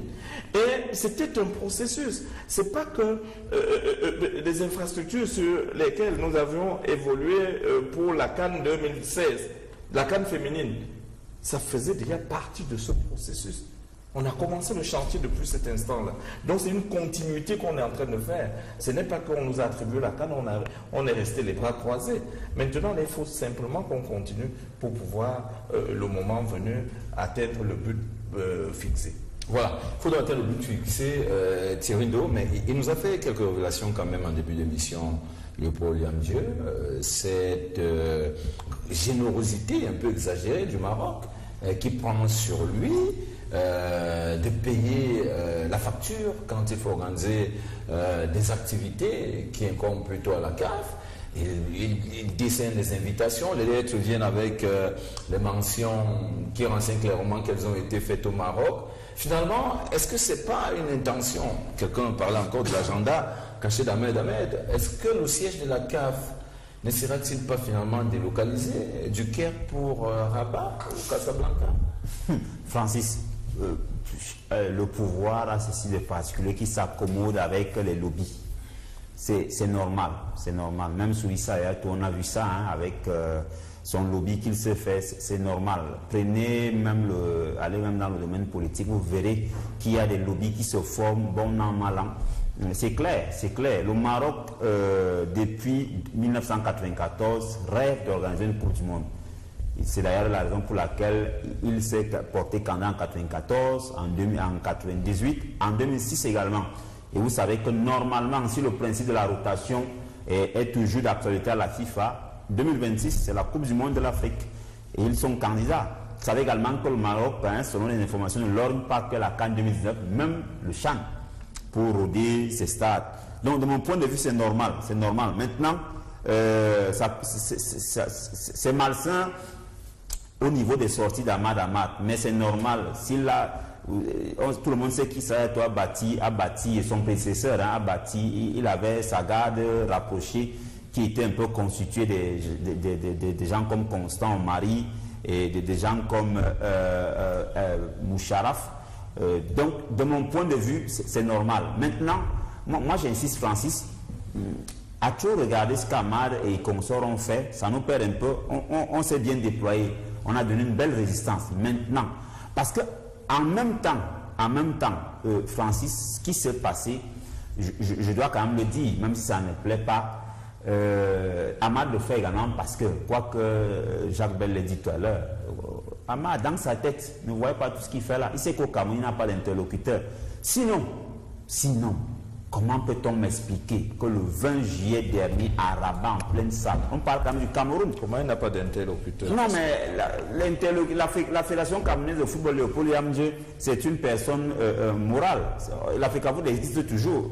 Elle va toujours exister au-delà de Tombi ou pas Tombi. À l'Africafoot, monsieur. Bon, on ne va pas ouvrir le débat là-dessus. Si vous voulez qu'on ouvre le débat, vous connaissez. On ouvre le débat là-dessus parce que le débat. Je préfère suivre votre conducteur. Je préfère qu'on suive. Voilà, je ne voudrais pas entrer dans ça parce qu'on savait très bien mon point de vue. Voilà, Léopold connaît très bien mon point de vue là-dessus. Il sait très bien que lui, il va dire. Je ne voudrais pas qu'on en dise. Voilà, il va dire qu'il y a un exemple. Moi, je dirais qu'il n'y en a pas. Donc, de mon point de vue, c'était du mépris. Que M. Tombi soit dans la salle et qu'on dit, Francis, c'est simple. C'est comme si ici à Vision 4, les collègues et peut-être le chef du personnel décident de venir manger peut-être le 15 août, comme c'est la dernière fête qui est passée, décide de venir chez vous. C'est vous qui recevez, c'est vous qui organisez. Et puis, en réunion ici un lundi, on vous impose de nouveaux invités. Et vous êtes là, vous ne dites rien. Alors que vous pouvez, quand je dis on vient chez vous, ça veut dire que vos tiers, votre épouse et vos enfants sont également concernés. Et que peut-être un de vos enfants décide maintenant de venir voir votre patron ou bien le chef du personnel. C'est comme ça que ça s'est passé. Ahmad l'a fait à dessein, sachant qu'il n'y avait personne. Et regardez ce qui se passe ici. Parce que maintenant, Francis, vous savez très bien qu'en ce moment même chez nous, on est en train de perdre du temps pour rien. Vous savez que jeudi dernier, il y a des membres des commissions qui sont rentrés frustrés au palais des sports. Très frustrés. Et pour quelle raison? Mais c'est ça, et c'est ça, c'est tout le cinéma, le folklore qu'on a ici. Désolé pour ces personnes, mais ce qui s'est passé était tellement amusant. Vous vous rendez compte que les nominations au lendemain de du décret du chef de l'État mettant mais c'est pas une digression. C'est très fort. Jacques Bell, c'est pas une digression. C'est une information. C'est une information et qui est en rapport avec la CAN. Ça m'intéresse. C'est-à-dire, le 11 juillet, le chef de l'État a signé un décret qui mettait en place le COCAN. Et le 9 jours plus tard, il y a eu les commissions techniques. Sauf qu'on s'est retrouvé dans la salle avec des gens dont les noms étaient lus aux 13h la veille, mais le lendemain, ces gens sont retrouvés avec femmes et enfants, parfois avec bouquets de fleurs en main. Personne n'a pu. Le ministre des Sports s'est contenté de lire des noms et a oublié d'autres parce que M. Tommy s'est rendu compte que ces noms, les noms qu'il avait préalablement mis sur la liste, ont été retouchés. On ne sait pas par qui, mais bon. Vous expliquez que les gens sont venus avec des bouquets de fleurs, mais malheureusement, ces personnes n'étaient pas. Je peux les citer, laisse-moi finir. Alors, ça veut dire que ces personnes n'ont pas fouetté les journaux. Mais c'est très grave, c'est très grave. Non, Jacques, c'est le sujet. Non, c'est pas du cocasse. C'est le sujet. Vous n'imaginez pas ce que ces personnes peuvent faire pour plomber l'organisation de la CAN. On parle quand même de 16 commissions. 163 personnes. Vous ne savez pas si c'est eux qui ont... Comment des gens dont les noms figurent sur le journal officiel en français et en anglais se retrouvent au palais des sports le lendemain et qu'ils restent assis? Je ne vais pas citer les noms. Je me suis longuement appuyé là-dessus. Donc, de mon point de vue, il va falloir régler ça parce que maintenant, tous les détails contre Francis, tous les détails. Il faut éviter le scandale. Il faut éviter le scandale. Et je ne fais que le dire, Francis. Comme j'avais ne veut plus que j'en parle, j'en ai longuement parlé. Je sors par là. Moi, je ne fais que le dire depuis au moins un mois. Il faut que le ministère des Sports, la FECAFOOT et la Ligue de football professionnel du Cameroun s'entendent. Parce que la saison prochaine, on ne va pas faire saison blanche et sèche. Parce que les stades qu'on utilise maintenant seront pour la plupart en travaux ou en réflexion. Est-ce qu'on va encore jouer? Non, laissez ça, laissez les stades de la FECAFOOT. Est-ce qu'on va encore aller jouer les championnats professionnels sur les terrains médians? Comment est-ce que ça va se faire sur les terrains? Vous savez qu'il y a des exigences de la CAF. Donc, de mon point de vue, c'est des priorités maintenant. Peut-être c'est ça qui bloque également le début du travail. Donc, de mon point de vue, quand je parle des détails, Ahmad nous a fait savoir que c'est la presse. C'est la presse. Mais en même temps, parce que je lis des choses et j'aimerais que les gens nous disent. Parce que moi, je lis des gens même très haut placés qui écrivent et qui disent qu'ils ont des informations faisant état qu'il y a des personnes bien tapées dans le sérail, ici sur place, qui ont envoyé des informations à la CAF. Donc, de mon point de vue, il faudrait bien se poser la question, est-ce que c'est Ahmad qui veut retirer la CAN au Cameroun, ou alors ce sont les Camerounais eux-mêmes qui plombent et qui mettent des pots de banane sur l'organisation de la CAN. Voilà, merci Thierry Ndou. Alors, Jacques Bell, c'est vrai qu'on sait que généralement le démon est dans la maison pendant qu'on le cherche à l'extérieur. Est-ce qu'il n'y a justement pas des personnes tapées dans l'ombre qui sont au service de déstabiliser la bonne organisation de la Coupe d'Afrique des Nations de football? Je vais rebondir sur la métaphore de la réception de Thierry. La seule chose, c'est qu'il n'a pas dit que c'est vous qui financez. C'est ça le véritable problème. C'est-à-dire que si le financier vous dit que même s'ils sont 50, moi je vais m'en charger, où est le débat? Non, c'est pour dire tout simplement que l'organisation de la CAN est une volonté politique. C'est-à-dire la fédération ne sert qu'une interface. À partir du moment où l'État du Cameroun prend l'engagement de dire que quel que soit le schéma, moi, l'État du Cameroun, je prends l'engagement d'organiser cette CAN. Il n'y a plus de débat. Vous voulez que le président Tombi fasse quoi d'autre? C'est ça le véritable problème, c'est ça qu'on appelle être républicain, au lieu de se livrer dans une bravade républicaine comme votre turiféraire et je vais dire votre mentor. Alors, je voudrais vous lancer, si vous permettez. Oui. Alors, la FECAFOOT ne représentait pas Tombi, enfin le Cameroun ne représentait pas Tombi. Laissez-moi finir. Je vous relance. Vous êtes des journalistes très Laissez-moi vous poser la question. Oui. Le Cameroun ne représentait pas Tombi au symposium. Entendons dire qu'on voudrait passer de 16 à 24 pays à la CAN, de 4 à 6 stades à la CAN. Ne s'est pas prononcé là-dessus. Avait-il reçu préalablement l'accord du Cameroun pour laisser passer une telle information? Non. Il était question, le projet c'était de mettre le Cameroun au mur. Je voudrais savoir, je voudrais comprendre. Je pense que ce qui est clair et net, c'est qu'il y a un symposium où un président est invité, dont le président Tombi est invité en tant que président de la Fédération camerounaise de football, n'en déplaise à mon ami Thierry Ndou. Et ce qui est clair et net pour ceux qui ont suivi, au sortir de ce symposium, vous allez voir que la communication du président avait évolué. L'interview qu'il a faite le jeudi n'était pas celle qu'il a faite. Avant l'interview, si vous permettez, je voudrais comprendre d'abord, ils sont en salle, le symposium c'est pas un discours. Nous sommes dans un symposium. Le symposium c'est pas un discours, d'accord? Mais c'est un symposium, c'est des ateliers, il y a des ateliers, il y a des résolutions. Tout à fait. Mais ça veut dire maintenant que nous sommes généralement pas appuyés par rapport à la majorité. Si peut-être moi, nous sommes peut-être ici là 5 sur ce plateau, si 3 sont pour, 2 sont contre, le 3 remporte. Le 3 remporte dans des conditions comme celle-là où je suis en train de vous dire que je suis en train de vous dire qu'il y a un comité exécutif. Non, je suis d'abord il y a d'abord un comité exécutif qui est l'organe exécutif. Tout à fait. Maintenant, il y a l'organe législatif qui a entériné. Est-ce que le débat est à ce niveau? Le débat n'est pas à ce niveau parce que le débat est tout simplement, il faut dire que est-ce qu'on vu aujourd'hui, est-ce que le Cameroun peut organiser la CAN? La plus haute personnalité de ce pays vous a dit qu'on peut. Le débat n'est plus là-bas, il a tranché. Maintenant, est-ce que Tombi est président de l'Afrique? Le débat n'est plus là-bas, c'est tranché, c'est acté. C'est tranché, on n'en parle pas. Parce que tout à l'heure, non, c'est pas le débat. Non, j'en viens. C'est pas le débat. Non, c'est un débat. Non, c'est pas un débat. permettez aussi. Vous l'avez laissé tout à l'heure. Il a entré dans une... Il a entré tout à l'heure dans une digression qui naturellement créait le scoop et le sensationnel qui vous faisait rire. Parlant peut-être de ceux qui avaient été nommés et qui n'avaient pas été cités. Tout à l'heure, vous avez vu, il a pris une formule accusatoire. Il a dit que c'est le président qui aurait donné instruction à un ministre. Est-ce que ça fait sens, ça? Non. Est-ce que ça fait sens? Ça ne fait pas sens. Est-ce que ça fait sens? Non, il a dit, donc ça veut dire qu'il y a un président de la fédération qui peut faire la promotion. Donc le débat n'est plus sûr. Non, on ne peut pas revenir là-dessus. Je vous avancer. On va revenir là-dessus. Je voudrais qu'on se comprenne. On ne va pas revenir sur le débat. On ne voudrait pas revenir sur le débat. On sait que c'est le même panier et qu'il y a des choses qui ont été faites qui n'ont pas arrangé les Camerounais. Mais maintenant, nous avançons parce que c'est nous avançons donc maintenant dans le débat. Non, je voulais dire ce n'est pas le Maroc qui est blâmable.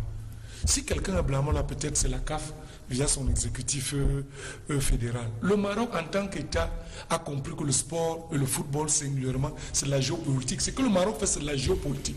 Vous n'allez pas faire un reproche à un État qui décide, parce que la CAF délocalise souvent, d'accueillir sur son sol et de préfinancer. Parce qu'aujourd'hui, les indicateurs économiques du Maroc sont solides. Le Maroc a compris aujourd'hui qu'il y a une percée. C'est-à-dire, il y a l'Égypte qui suffoque aujourd'hui. Il y a le Nigeria qui peine. Derrière l'Afrique du Sud, le Maroc veut se hisser comme une puissance régionale. Et le Maroc utilise, parce que le Maroc a fait une erreur stratégique en 2015, en refusant de l'organisation de la CAN sur son sol, protestant, je ne sais pas, on parlait d'une pandémie ou bien d'une épidémie d'Ebola. Le Maroc a compris et aujourd'hui le Maroc fait pression. C'est à l'État du Cameroun de résister comme l'État est en train de le faire. D'où la sortie du président de la République pour rassurer l'opinion publique nationale et internationale, mais davantage la CAF. Là où Ahmad, je dis en tant qu'homme politique, de haut vol comme lui, il doit comprendre que le gage, ce n'est que le politique qui vous le donne. À partir du moment où les autorités camerounaises vous disent que nous allons, il faut d'abord venir. Parce que vous ne l'insultez plus alors. Écoute, je vais vous dire une chose. Il y a une fierté nationale. Lorsque le drapeau du Cameroun... Le ministre de l'Espoir demandait qu'on lui rende hommage au MINCOM j'étais et le MINCOM. Mais vous venez vous asseoir, vous l'insultez pendant 3 semaines. Encore que c'est un style. Donc je voulais tout simplement vous chuter. Je voulais tout simplement chuter. Je vous en prie, permettez-le de chuter. La comédie. C'est autre que vous avez. Non, le débat n'est pas là-bas. Donc je dis que Ahmad a fait une faute et il est tout à fait normal lorsque le nationalisme camerounais s'est senti attaqué. C'est normal que tout le monde se lève pour défendre. On a nos dysfonctionnements ici là, mais c'est pas comme ça qu'on s'adresse aux États. Le Cameroun est un État souverain. Il y a des formules. Donc là, une fois qu'on l'a dit, maintenant il y a une seule chose que nous devons faire. C'est-à-dire on doit organiser la CAN. Pour moi, je dis qu'on a su communiquer là-dessus. Voilà. Le travail. On n'arrêtera pas de communiquer tant que la CAN ne se déroulera pas. Non, il n'y a aucune inquiétude. Merci. Alors, Pinon Ngba, comment tu vois l'avenir d'Ahmad au sein de la Confédération africaine de football? Non, mais écoutez, ce serait naïf de faire comme si Ahmad, c'est un cinglé. Il n'est pas faux, ce gars. Il sait ce qu'il fait. D'ailleurs, moi, je crois que... Et il ne s'en cache pas. Et il a dit, dans sa première prise de parole concernant le Cameroun, que lui, il est un homme politique et qu'il ne se laisse pas intimider par les hommes politiques. Donc c'est un homme politique. Mais il a, il a beaucoup de contradictions comme quelqu'un d'autre qu'on connaît. Non, écoutez, il est même cohérent. Ce qu'il est en train de faire là, lui, il est en train de manœuvrer. C'est quelqu'un qui a parlé tout à l'heure d'un lobby. Il est en train d'installer de manière durable, comme tous les autres présidents, un lobby qui va encadrer les prochaines élections. Au cas où il ne voudrait même pas être candidat, il voudrait bien que ce soit l'un de ses poulains. Peut-être qu'il est en train de préparer un Marocain pour lui succéder par après. Non, c'est un monsieur qui est en train de préparer sa mandature à la tête de la CAF. Par ailleurs, moi je suis vraiment, je pense pas, je crois qu'il est nécessaire qu'on laisse Ahmad tranquille. Il faut le laisser tranquille, c'est un président quand même. Lui, il a été régulièrement élu. Qui n'a pas été régulièrement élu. Un président qui manque le respect à tout un État. Non, je dis, on a déjà assez fait. Il faut laisser comme ça. Par ailleurs, je crois qu'il faut aussi laisser le Maroc tranquille. C'est ça. Parce que... Personne n'en va au Maroc, sauf personne ne peut faire le conseil des nations. Je vous dis qu'il faut laisser le... Quand il dit ça, ceux qui savent de quoi il parle, Je dis qu'il faut laisser le Maroc tranquille. On n'a pas de problème avec le Maroc. Le Maroc, d'ailleurs, tu as largement expliqué ça. Oui. Le Maroc fait ce qu'il doit faire. Parce qu'on dit tout à l'heure que normalement 2026 devrait revenir en Afrique. Alors si ça revient en Afrique, ça veut dire que le Maroc sera partant. Et pour que le Maroc montre ses armes, il a besoin d'une compétition majeure. Et ce sera donc la CAN. D'ailleurs, Ndossé a dit tout à l'heure qu'ils sont en train de se rabattre même sur le champ parce qu'ils voient que la CAN sera un peu... Il y a 2021, donc, ça c'est quelque chose. Ça c'est quelque chose qu'il faut...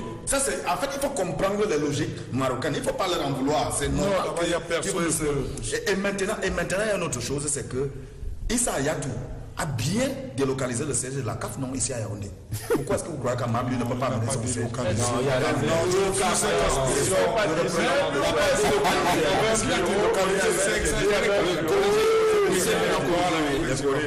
il a créé un bureau de la CAF. Pourquoi est-ce que vous croyez qu'Amad ne peut pas créer au Maroc? Mais est-ce qu'on a dit qui a condamné cela? Vous n'avez pas à juger Amad de ce qu'il fasse ses symposiums ou ses symposiums. Puisque même à l'époque, ça faisait parfois le tour de la vie. Ouais, laissez-moi, j'ai fini. Je suis en train de dire. C'est tout ce que je veux dire là, c'est que laissons la guerre contre tous ces gens-là. Pour travailler. Il y a une élection. Ni Amad, ni le Maroc ne sont des adversaires pour nous. Ce pourquoi nous devons manœuvrer maintenant, c'est que ça décolle au niveau des constructions ou alors au niveau de la mise à niveau. Parce que là, on est généralement parlé des stades, mais ce n'est pas que des stades. Il s'agit de mettre toutes les infrastructures. C'est de ça que, pour moi, c'est ça qui est important. Et quand vous l'avez fait, quelle que soit la mission qui vient, cette mission ne peut rien contre vous. Donc moi, je sais. Comme le président a dit que ce sera ici en 2019, et d'ailleurs, il a redit, parce qu'il avait d'abord dit quand il a reçu les filles, il a redit ça la semaine dernière, je suis certain que ça va se passer ici. Parce que tous ces gens-là n'écoutent que le président. Quand nous on parle ici, ils nous prennent. Non, content de savoir que... Voilà, merci. Merci pour... Je vous en prie, on a des messages. Le président de la République. Ah ben écoutez... C'est moi, je vous ai dit qu'au lendemain de la prise de d'Amad, j'ai dit que le président doit dire quelque chose. Non, je vous en prie, on lit quelques messages. Il n'en est pas opposant. Salut à tout le plateau. Selon moi, je suis pour avec M. Jacques Bel, le chef de l'État, a dit qu'il va organiser ses tours. C'est Charny, Milan depuis Douala Yassa. Autre message sur le plateau. Bonsoir. Messieurs, moi j'aimerais savoir pourquoi est-ce que tous les sites des stades d'entraînement ne sont pas encore fermés pour débuter les travaux. C'est Bertrand depuis Berthois qui nous écrit. Message, bonsoir Francis, s'il te plaît. Et si le Cameroun n'organise pas la CAN, quel impact cela aurait sur la vie des Camerounais?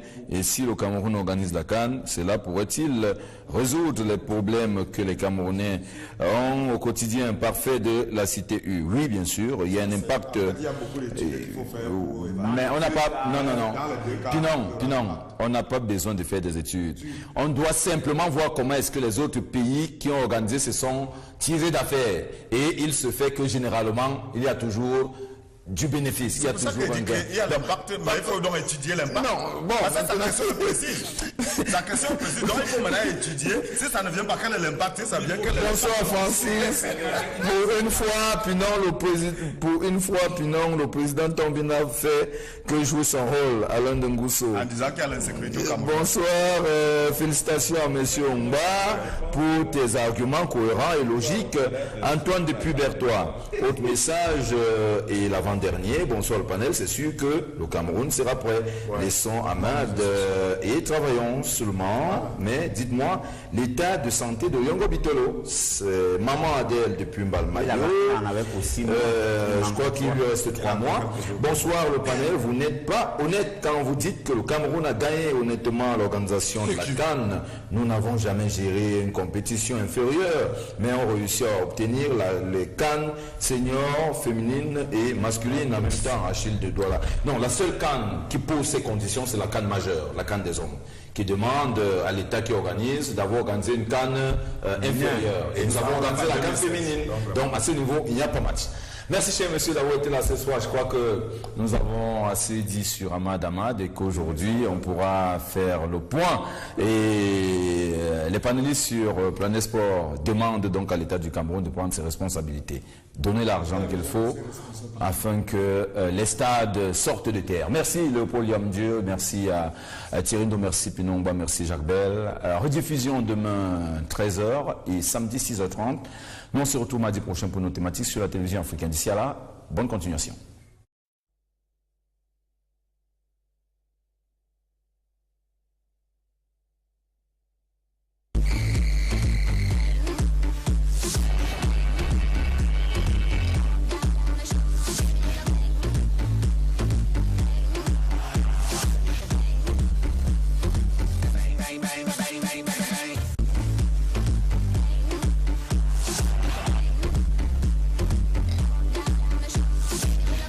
Discuter. Sur 18 points, nous avons 16 points qu'on doit prendre pour se maintenir. Je crois que c'est possible. Quel est le discours? Et dès l'entame de la rencontre, vous avez vu, sur une erreur individuelle, on a pris le but. C'est toujours ça, à chaque fois on rentre avec des regrets. C'est vraiment déplorable. On va juste se remettre en question, essayer de prendre les matchs à domicile. Dans les autres rencontres de la journée, Young Sport et APGS font nul d'un but partout. Colombe bat UMS de Loum 1-0. Union Feuche, Lyon Blessé Stade et Astre Bamboutos concèdent des matchs nuls, alors qu'Unisport venait à bout de Racine de Bafoussam 1-0. Edingsport garde donc la tête de ce championnat désormais avec 55 points devant Coton Sport de Garoua 46 points moins un match et APGS Donfou troisième avec 42 points, même nombre de points que Young Sport Academy quand le Canon Sportif gère le dernier rang du championnat avec 24 points. Les officiers du président Ahmad appartenant au cabinet d'audit PricewaterhouseCoopers ne sont pas au Cameroun. Pourtant, ces derniers devaient effectuer leur première mission d'inspection relative à l'organisation de la Coupe d'Afrique des Nations Cameroun 2019. Le séjour était prévu du 20 au 28 août 2017.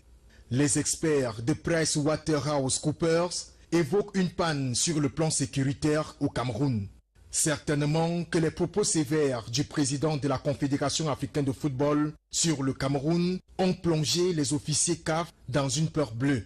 Pourtant, dans un communiqué rendu public par Tombi Aroko, président de la Fédération camerounaise de football, l'on rassure que tout était prêt pour garantir la sécurité des membres de PricewaterhouseCoopers, y compris celle des membres du secrétariat général de la Confédération africaine de football pendant leur séjour. Les membres du comité local d'organisation étaient même déjà parés pour la tâche. Qu'est-ce qui aurait donc traversé les têtes des experts de la Confédération africaine de football pour aboutir à de telles attitudes? Plus grave encore, le même cabinet d'audit choisi par Ahmad et compagnie, plus 3 autres, font objet d'amendements sévères aux États-Unis. L'information est diffusée sur la toile par l'économiste.com. L'affaire CAF Cameroun sur la CAN 2019 est à retrouver au prochain épisode. C'est le revers de la médaille, dirait-on, une mésentente entre la Confédération africaine de football et le cabinet d'inspection Pricewaterhouse. Le cabinet ne vient plus au Cameroun pour l'inspection à cause de son désistement. Notification faite à la Fédération camerounaise de football par la CAF. Aussitôt, la nouvelle est prise d'assaut dans les réseaux sociaux, la presse nationale et même internationale. Des supputations sont nombreuses sur les raisons du désistement, mais le communiqué du ministre des Sports renseigne davantage, quel que soit le jour, la date, l'heure de la prochaine décision d'une mission d'inspection au Cameroun, le pays est prêt. Les gouverneurs de région qui sont les présidents des sites ont été également impliqués. Nous, on attendait la délégation de la CAF. Nous ne pouvons que s'en tenir à la raison que la CAF a évoquée, à savoir le désistement de ce cabinet. Maintenant, nous, quel que soit le moment où cette visite va être reprogrammée, nous sommes prêts. Le comité central d'organisation s'en tient au mot désistement contenu dans le communiqué de la CAF, même si un certain autre communiqué de la Fédération camerounaise de football a répondu à des rumeurs d'insécurité. Le président de la FECAFOOT est parti des rumeurs. C'est comme ça que son communiqué commence par rapport à la sécurité du cabinet de DIT qui devrait arriver au Cameroun. C'est en réaction à cela qu'il a pris ce communiqué pour rassurer les membres de la commission d'inspection et notamment les représentants de l'audit pour dire que nous avons organisé la CAN en 2019. Je crois qu'aucun problème de sécurité n'est posé. Le Cameroun reste donc dans l'attente, toujours paré, et selon des sources crédibles, le problème est plutôt entre le cabinet d'audit PricewaterhouseCoopers et la CAF. De nombreux journaux annoncent d'ailleurs des dessous entre les deux structures, de tels dessous qui ont d'ailleurs été confiés à une certaine presse internationale par le directeur Afrique francophone du dit cabinet.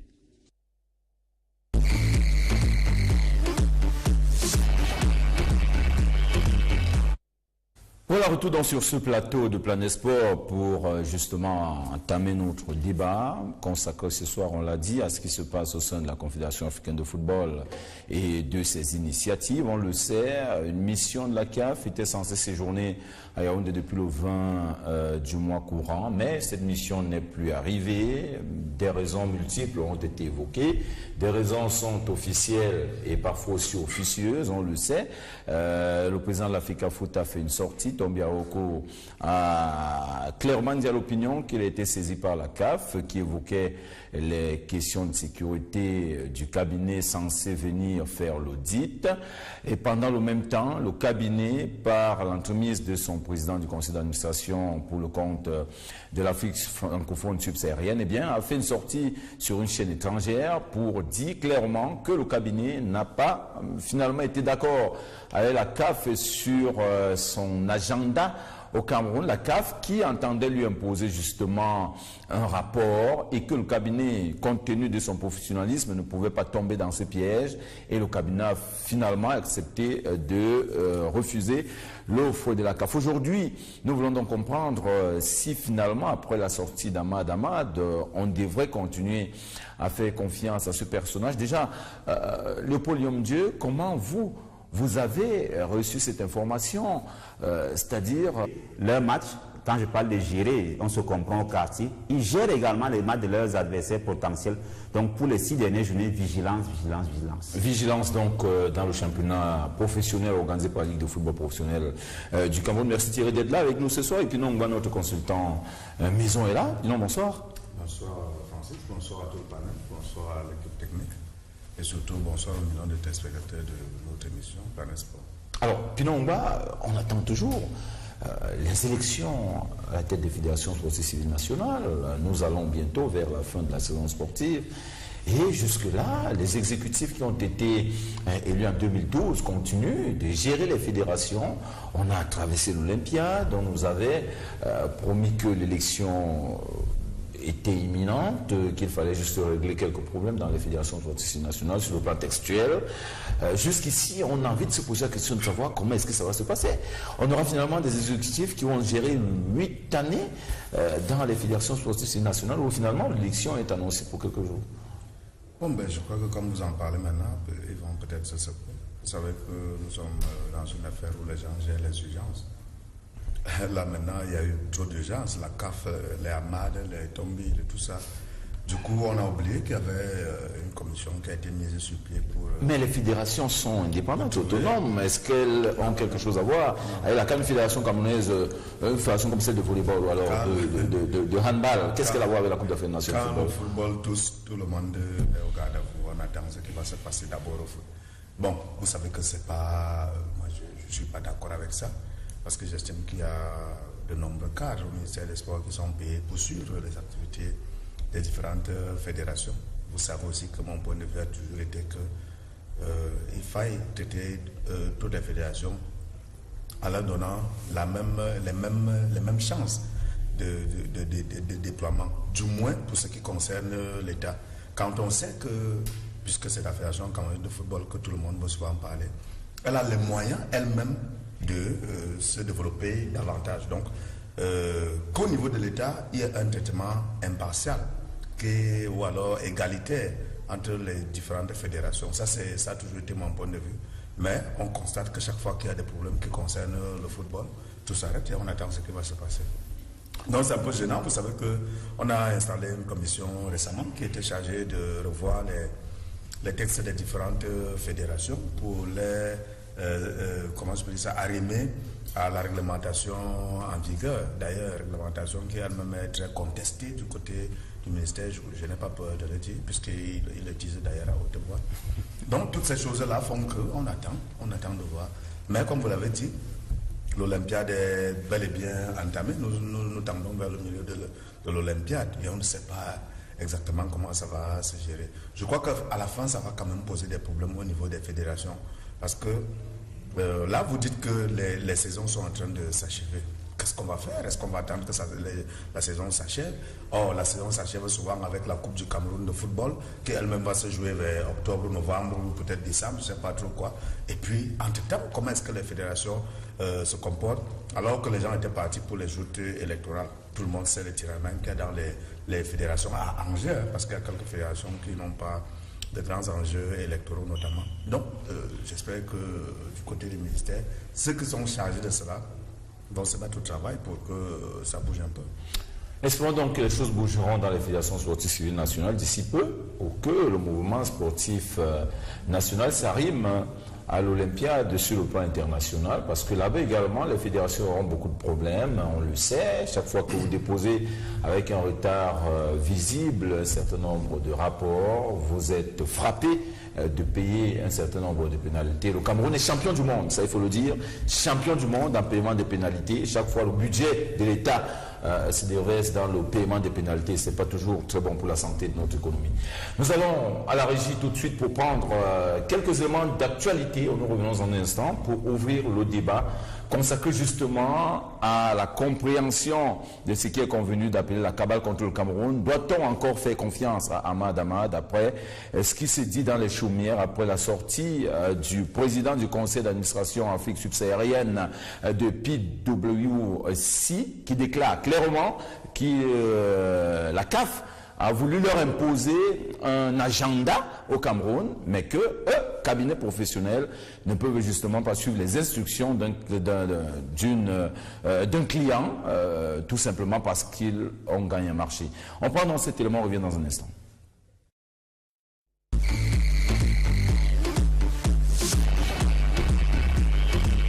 « 28e journée de la MTN Elite One, la chance, les compétences et surtout les bonnes formules du coach d'Eding Sport sont à saluer. Les protégés de Saint-Fabien Vogo ont encore écrié leurs frères de Dragon de Yaoundé cet après-midi par 3-0. On n'a pas voulu dormir sur nos lauriers parce que Dragon nous a un peu poussé dans notre dernier retranchement sans toutefois plier. Il est également important de signaler qu'on avait plus de 5 joueurs qui ont joué avec l'équipe nationale A'. Donc il a fallu réajuster et je dis bravo à nos joueurs. On a beaucoup de respect pour eux, mais c'est qu'on s'est dit. En premier temps, vous avez vu, on a déroulé, on a tout joué. Mais bon, on a encaissé 2 buts sur les erreurs d'appréciation.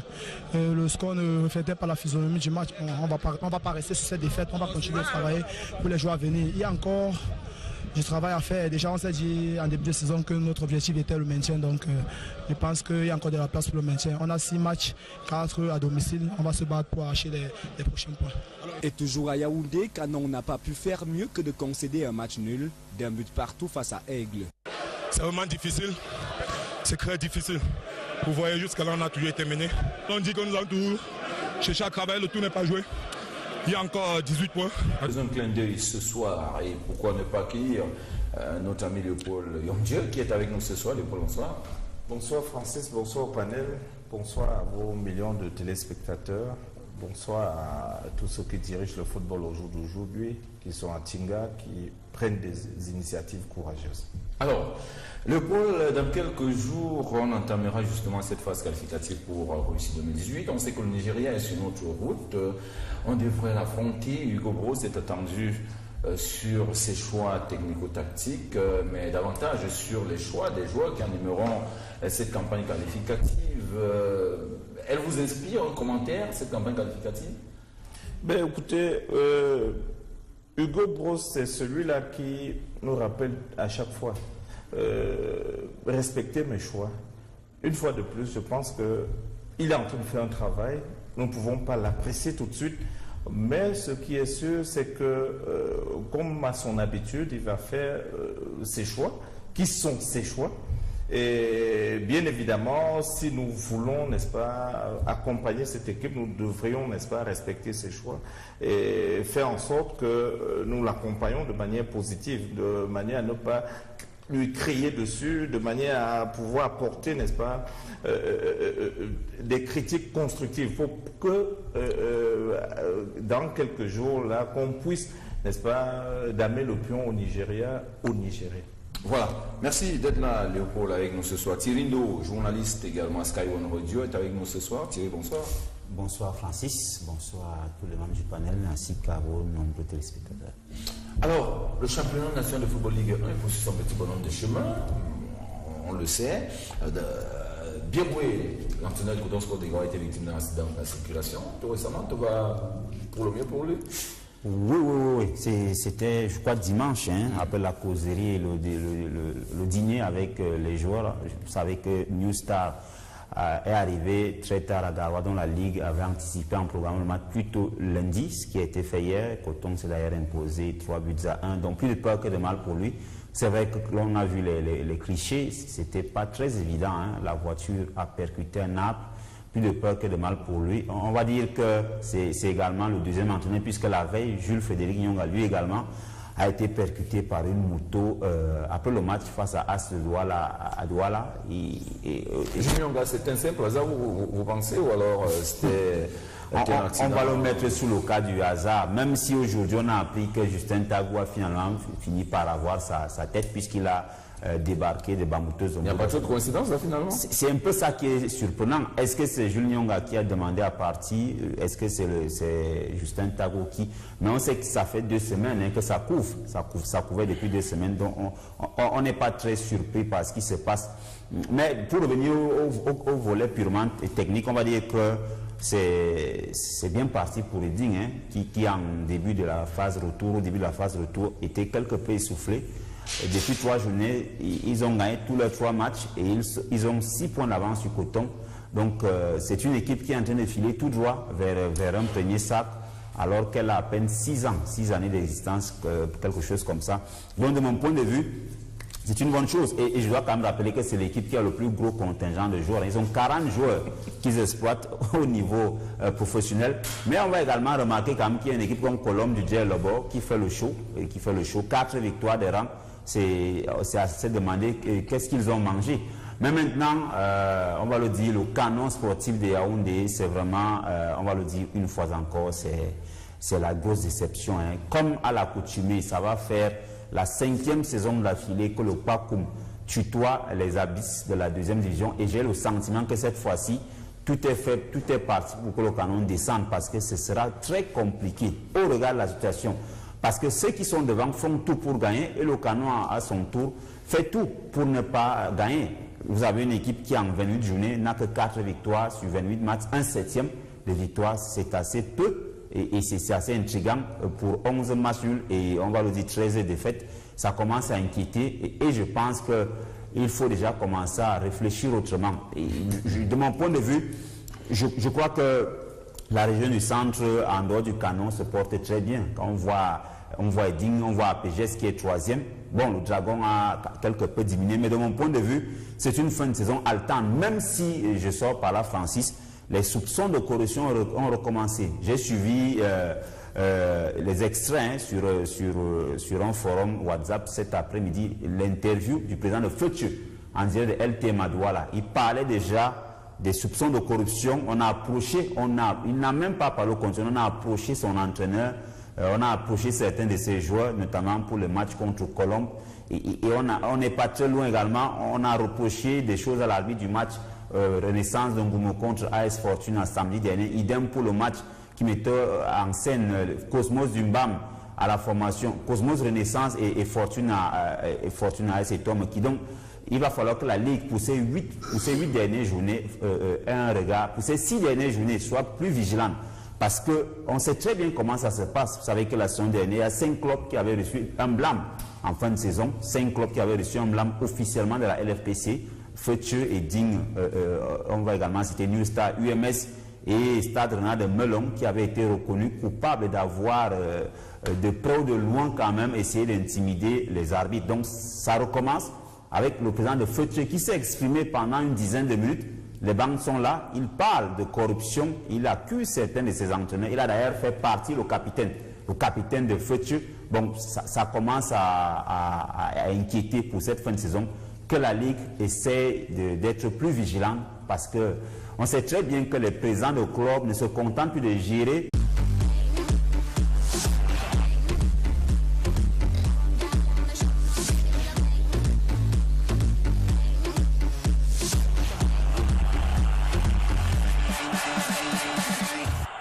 Mesdames, Messieurs, bonsoir et merci de nous retrouver sur Vision 4 de la télévision africaine pour cette autre sortie de Planète Sport comme tous les mardis, 21h, 22h30. Le tour d'horizon de l'actualité sportive naturellement et ce soir, mesdames et messieurs, nous nous arrêterons pour parler de ce qui se passe à la CAF. C'est une actualité plus que jamais préoccupante, on le sait. Depuis quelques jours, on en sait un peu plus sur les sorties d'Ahmad Ahmad, le président de la Confédération africaine de football. Le cabinet PwC a finalement fait des révélations sur ce qui est convenu d'appeler la traque du Cameroun par la CAF. Eh bien, ce cabinet nous a renseigné sur ce que la CAF s'apprêtait à faire, mais c'est un cabinet professionnel qui a refusé systématiquement de se mêler à la magouille. Ce soir, la question sera de savoir si l'Afrique doit-elle toujours faire confiance à Ahmad Ahmad, notamment la Confédération africaine de football. C'est la thématique principale, mais en thématique secondaire, d'entrée d'actualité, nous évoquerons le volleyball pour constater que sur le plan de la Coupe du Cameroun, les finalistes sont connus. INGS et Nyongikele en dames, FAP et Bafi Evolution en messieurs. L'affiche est donc connue et là-bas, la Fédération camerounaise de volleyball, on s'active comme on peut pour que la saison soit une réussite. On prépare d'ores et déjà la Coupe d'Afrique des Nations prochaine et là-bas aussi, on le sait, on l'a annoncé il y a quelques semaines déjà, les magouilles également pour déstabiliser l'instance fédérale sont en marche. Plusieurs personnes tapées au ministère des Sports sont indexées. On essaiera de comprendre dans les jours à venir qui sont ces personnes, pour qui roulent-elles et pourquoi est-ce que la Fédération camerounaise de volleyball, qui fait tant de bonheur au peuple camerounais, est au tribunal. Mesdames et messieurs, dans cette édition aussi, pourquoi ne pas évoquer le championnat national de football de Ligue 1? Il poursuit son petit bonhomme de chemin. Et actualité dans cette édition de Planète Sport, c'est pour comprendre justement que depuis quelques mois déjà, il a été élu à la tête des sports scolaires dans la sous-région Afrique centrale. Lui, c'est Samuel Rigobert Mandeng. C'est le président de la FENASCO Ligue A. Beaucoup ne le savaient pas. Il entend lancer dans les tout prochains jours le chronogramme des activités de la sous-région Afrique centrale pour ce qui est des sports scolaires. Et nous l'accompagnerons dans cette initiative pour que les jeunes élèves aient désormais un miroir et une orientation dans leur carrière sportive. Voilà ce qui fera dans le package de Planète Sport ce soir. Nous prenons juste un rideau et nous donnons le tapis rouge à nos invités déjà confortablement installés.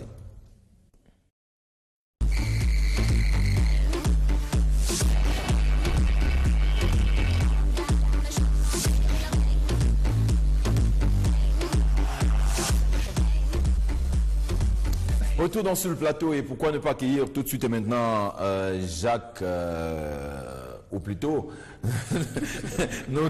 notre ami de tous les mardis, c'est un habitué de ce panel, Jacques Bell. Bonsoir Jacques. Bonsoir Francis, bonsoir à ton panel, surtout bonsoir à tes millions de téléspectateurs et c'est à travers le monde que je retrouve avec joie et allégresse. Alors, Jacques Bell, la Ligue spécialisée de football jeune se déploie sur le terrain. On a pris très récemment un certain nombre de décisions du président de cette Ligue, Léon Mézan.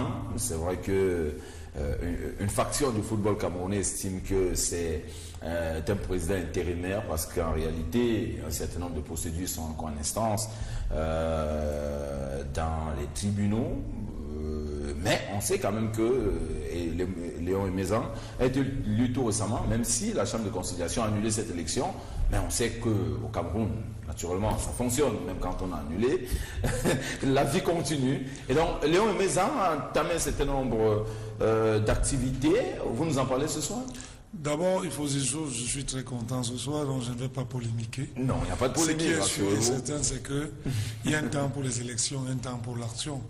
Je pense que le président Zan, qui est président de cette ligue spécialisée et dont la réputation dans ce milieu ne souffre d'aucune contestation, a pris le taureau par les cornes, comme on dit. La première chose, il fallait dans un premier temps déployer la ressources humaines. Il l'a fait au niveau des arrondissements, au niveau des départements, au niveau des régions. Hier, vous avez suivi, comme moi, il y a eu un secrétaire permanent, un secrétaire adjoint qui ont été nommés. Je pense donc que la Ligue, je continue à le dire, avec la petite expérience que j'ai eu à passer au niveau de la commission football jeune, je peux vous dire que la Ligue est la voie royale pour que le football jeune puisse véritablement décoller. Parce que les commissions ont montré leurs limites. J'aime à le dire parce que les commissaires sont généralement assujettis à ce qu'on appelle la crainte révérentielle. C'est-à-dire, forcément, vous êtes nommé et il y a un pouvoir hiérarchique. Donc, il y a un système de centralisation. Or, au niveau de la Ligue, c'est une élection. Il y a plus de fluidité, il y a plus de flexibilité. C'est-à-dire, vous avez une autonomie financière et juridique et maintenant, la fédération ne pourra que jouer un rôle de tutelle technique. Donc, dans l'ensemble, moi, je pense qu'il serait superfétatoire, et voire même à la limite inutile, de venir dire aujourd'hui, ou alors présager ou présumer, que peut-être M. Zan ne peut pas, parce qu'en réalité, il connaît très bien les arcanes de la maison, il connaît très bien la problématique du football jeune. Il y a une équipe. Ce qui est sûr, dans les jours prochains, ils auront un siège et petitement, les débuts seront difficiles, mais d'ici la fin de la mandature, je suis convaincu qu'il pourrait être l'homme de la situation. Voilà, Aimé Léon Zan, qui est dans le président de la PGS, qui aujourd'hui a la charge de la Ligue spécialisée de football. Je nous le fais. Le report de la mission de la CAF au Cameroun, celle qui a été pompeusement annoncée par son président et qui avait qualifié cette mission de mission, je ne veux pas dire suicide, mais de mission déterminante pour l'avenir de la CAN au Cameroun. Ben, écoutez, je traînais encore dans mon bureau vendredi soir quand un de nos confrères, Achille Chounsa, m'a envoyé, n'est-ce pas, m'a fait l'amitié de m'envoyer la lettre de la CAF qui reportait la mission. Et quelques minutes après, j'ai eu la lettre de Monsieur le Président de la Fédération camerounaise de football. Alors, j'ai essayé de regarder les deux lettres et puis je me suis dit, mais écoutez, il y a quand même quelque chose qui se passe. Après, j'ai commencé à fouiner pour entendre dire que c'est le cabinet d'Audi qui avait été présenté pompeusement, je prête votre mot, par M. Ahmad comme étant, n'est-ce pas, l'un des meilleurs. C'est vrai que c'est l'un des meilleurs parce que ça fait partie, il doit être certainement le 4e dans le monde, qui avait désisté à Gand bon, avec une raison qu'on n'avait pas tout de suite.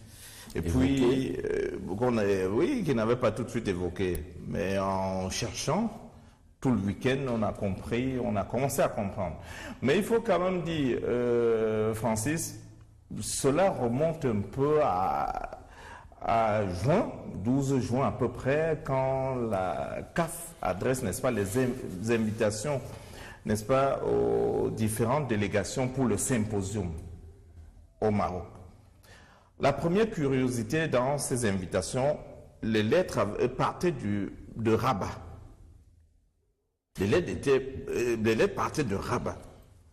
Et c'était quand même une curiosité. Moi, je sais, la CAF en ce moment est au Caire. C'est pas à Rabat, sauf s'il y a une délocalisation entre-temps dans le système AMAP. Et quand vous allez faire d'autres rapprochements longtemps plus tard, vous allez vous rendre compte que le cabinet dit, après un entretien entre le président de la CAF à Casablanca et le cabinet Price House Cooper. Vous voyez, tout se passe au Maroc. Et c'est ça qui nous intrigue, parce qu'on se dit, il y avait déjà un complot contre le Cameroun. Tout se passe au Maroc. Et dans l'invitation adressée aux responsables des fédérations, c'est-à-dire à leur président et leur secrétaire général, il y a une phrase qui passait presque anodine, qui disait exactement ceci. C'est la Fédération royale marocaine de football qui prenait en charge toute l'organisation, les frais de transport aérien, d'hébergement sur place de tous les membres de la délégation. J'ai compris tout de suite. D'ailleurs, dans ma chronique, j'ai relevé cela. Et j'ai trouvé des esprits retors pour me dire, mais non, c'est pas possible, il ne faut pas parler de ça. Et justement, quelques semaines après, l'histoire me donne raison. L'histoire me donne raison, pourquoi? Parce que je comprends que M. Hamad s'est installé, n'est-ce pas, au Maroc, a dealé avec les Marocains pour nous arracher l'organisation de la CAN 2019. Sans manière. Parce que, voyez-vous, à chaque fois, il essaye, mais ça ne marche pas. Heureusement, même s'il dit que c'est la presse camerounaise qui lui a donné matière à moudre, la même presse aujourd'hui, je crois, s'est dressée en face de Hamad pour lui dire, mais écoutez, cette CAN-là, la CAN 2019, elle est à nous. Et je crois que si M. Hamad voulait faire juste, il devrait, n'est-ce pas, respecter ce qui se passait par le passé à la CAF. C'est-à-dire, il y a une commission qui est au sein même de la CAF, qui est chargée de faire des inspections. Mais maintenant, il met cette commission de côté, qui, soit dit en passant, Francis Bonga est très fâché, très remonté contre lui, parce qu'il a trouvé unilatéralement un cabinet. Et même dans la mesure où ses proches ont accepté ce cabinet, le cabinet a fait, comme on dit au quartier, l'a laissé en route. Parce que ce cabinet ne peut pas accepter des injonctions dans le simple but de nous enlever cette canne. Je crois que quand j'ai appris cela, j'ai dit, mais écoutez, même la nature est pour nous, et je crois davantage que nous devrions, n'est-ce pas, nous mettre au travail et organiser véritablement cette canne en 2019. Voilà, nous devons donc nous mettre au travail. Le travail a commencé. On nous a renseigné qu'à Garoua, effectivement, la mise en place est en train de se mettre progressivement en œuvre pour le lancement des travaux qui sont imminents. On observe également que ça bouge du côté d'Olymbié et dans tous les autres sites retenus pour apporter la CAN Tirindo. Vous avez également reçu cette information, une surprise quand même pour les chroniqueurs sportifs qui attendaient avoir des actualités, mais de toutes les façons, même l'absence de cette mission a toujours créé l'actualité. Moi, ce serait attendu une actualité un peu plus rigoureuse. Tout à fait, puisque quelques minutes avant donc, que la CAF nous envoie ce communiqué à travers son secrétaire général, on venait également de recevoir le programme détaillé de 8 jours de la mission d'inspection de la Confédération africaine de football. C'est d'ailleurs ce report, je rappelle quand même que c'est le 3e, cette fois-ci c'est la CAF qui a demandé,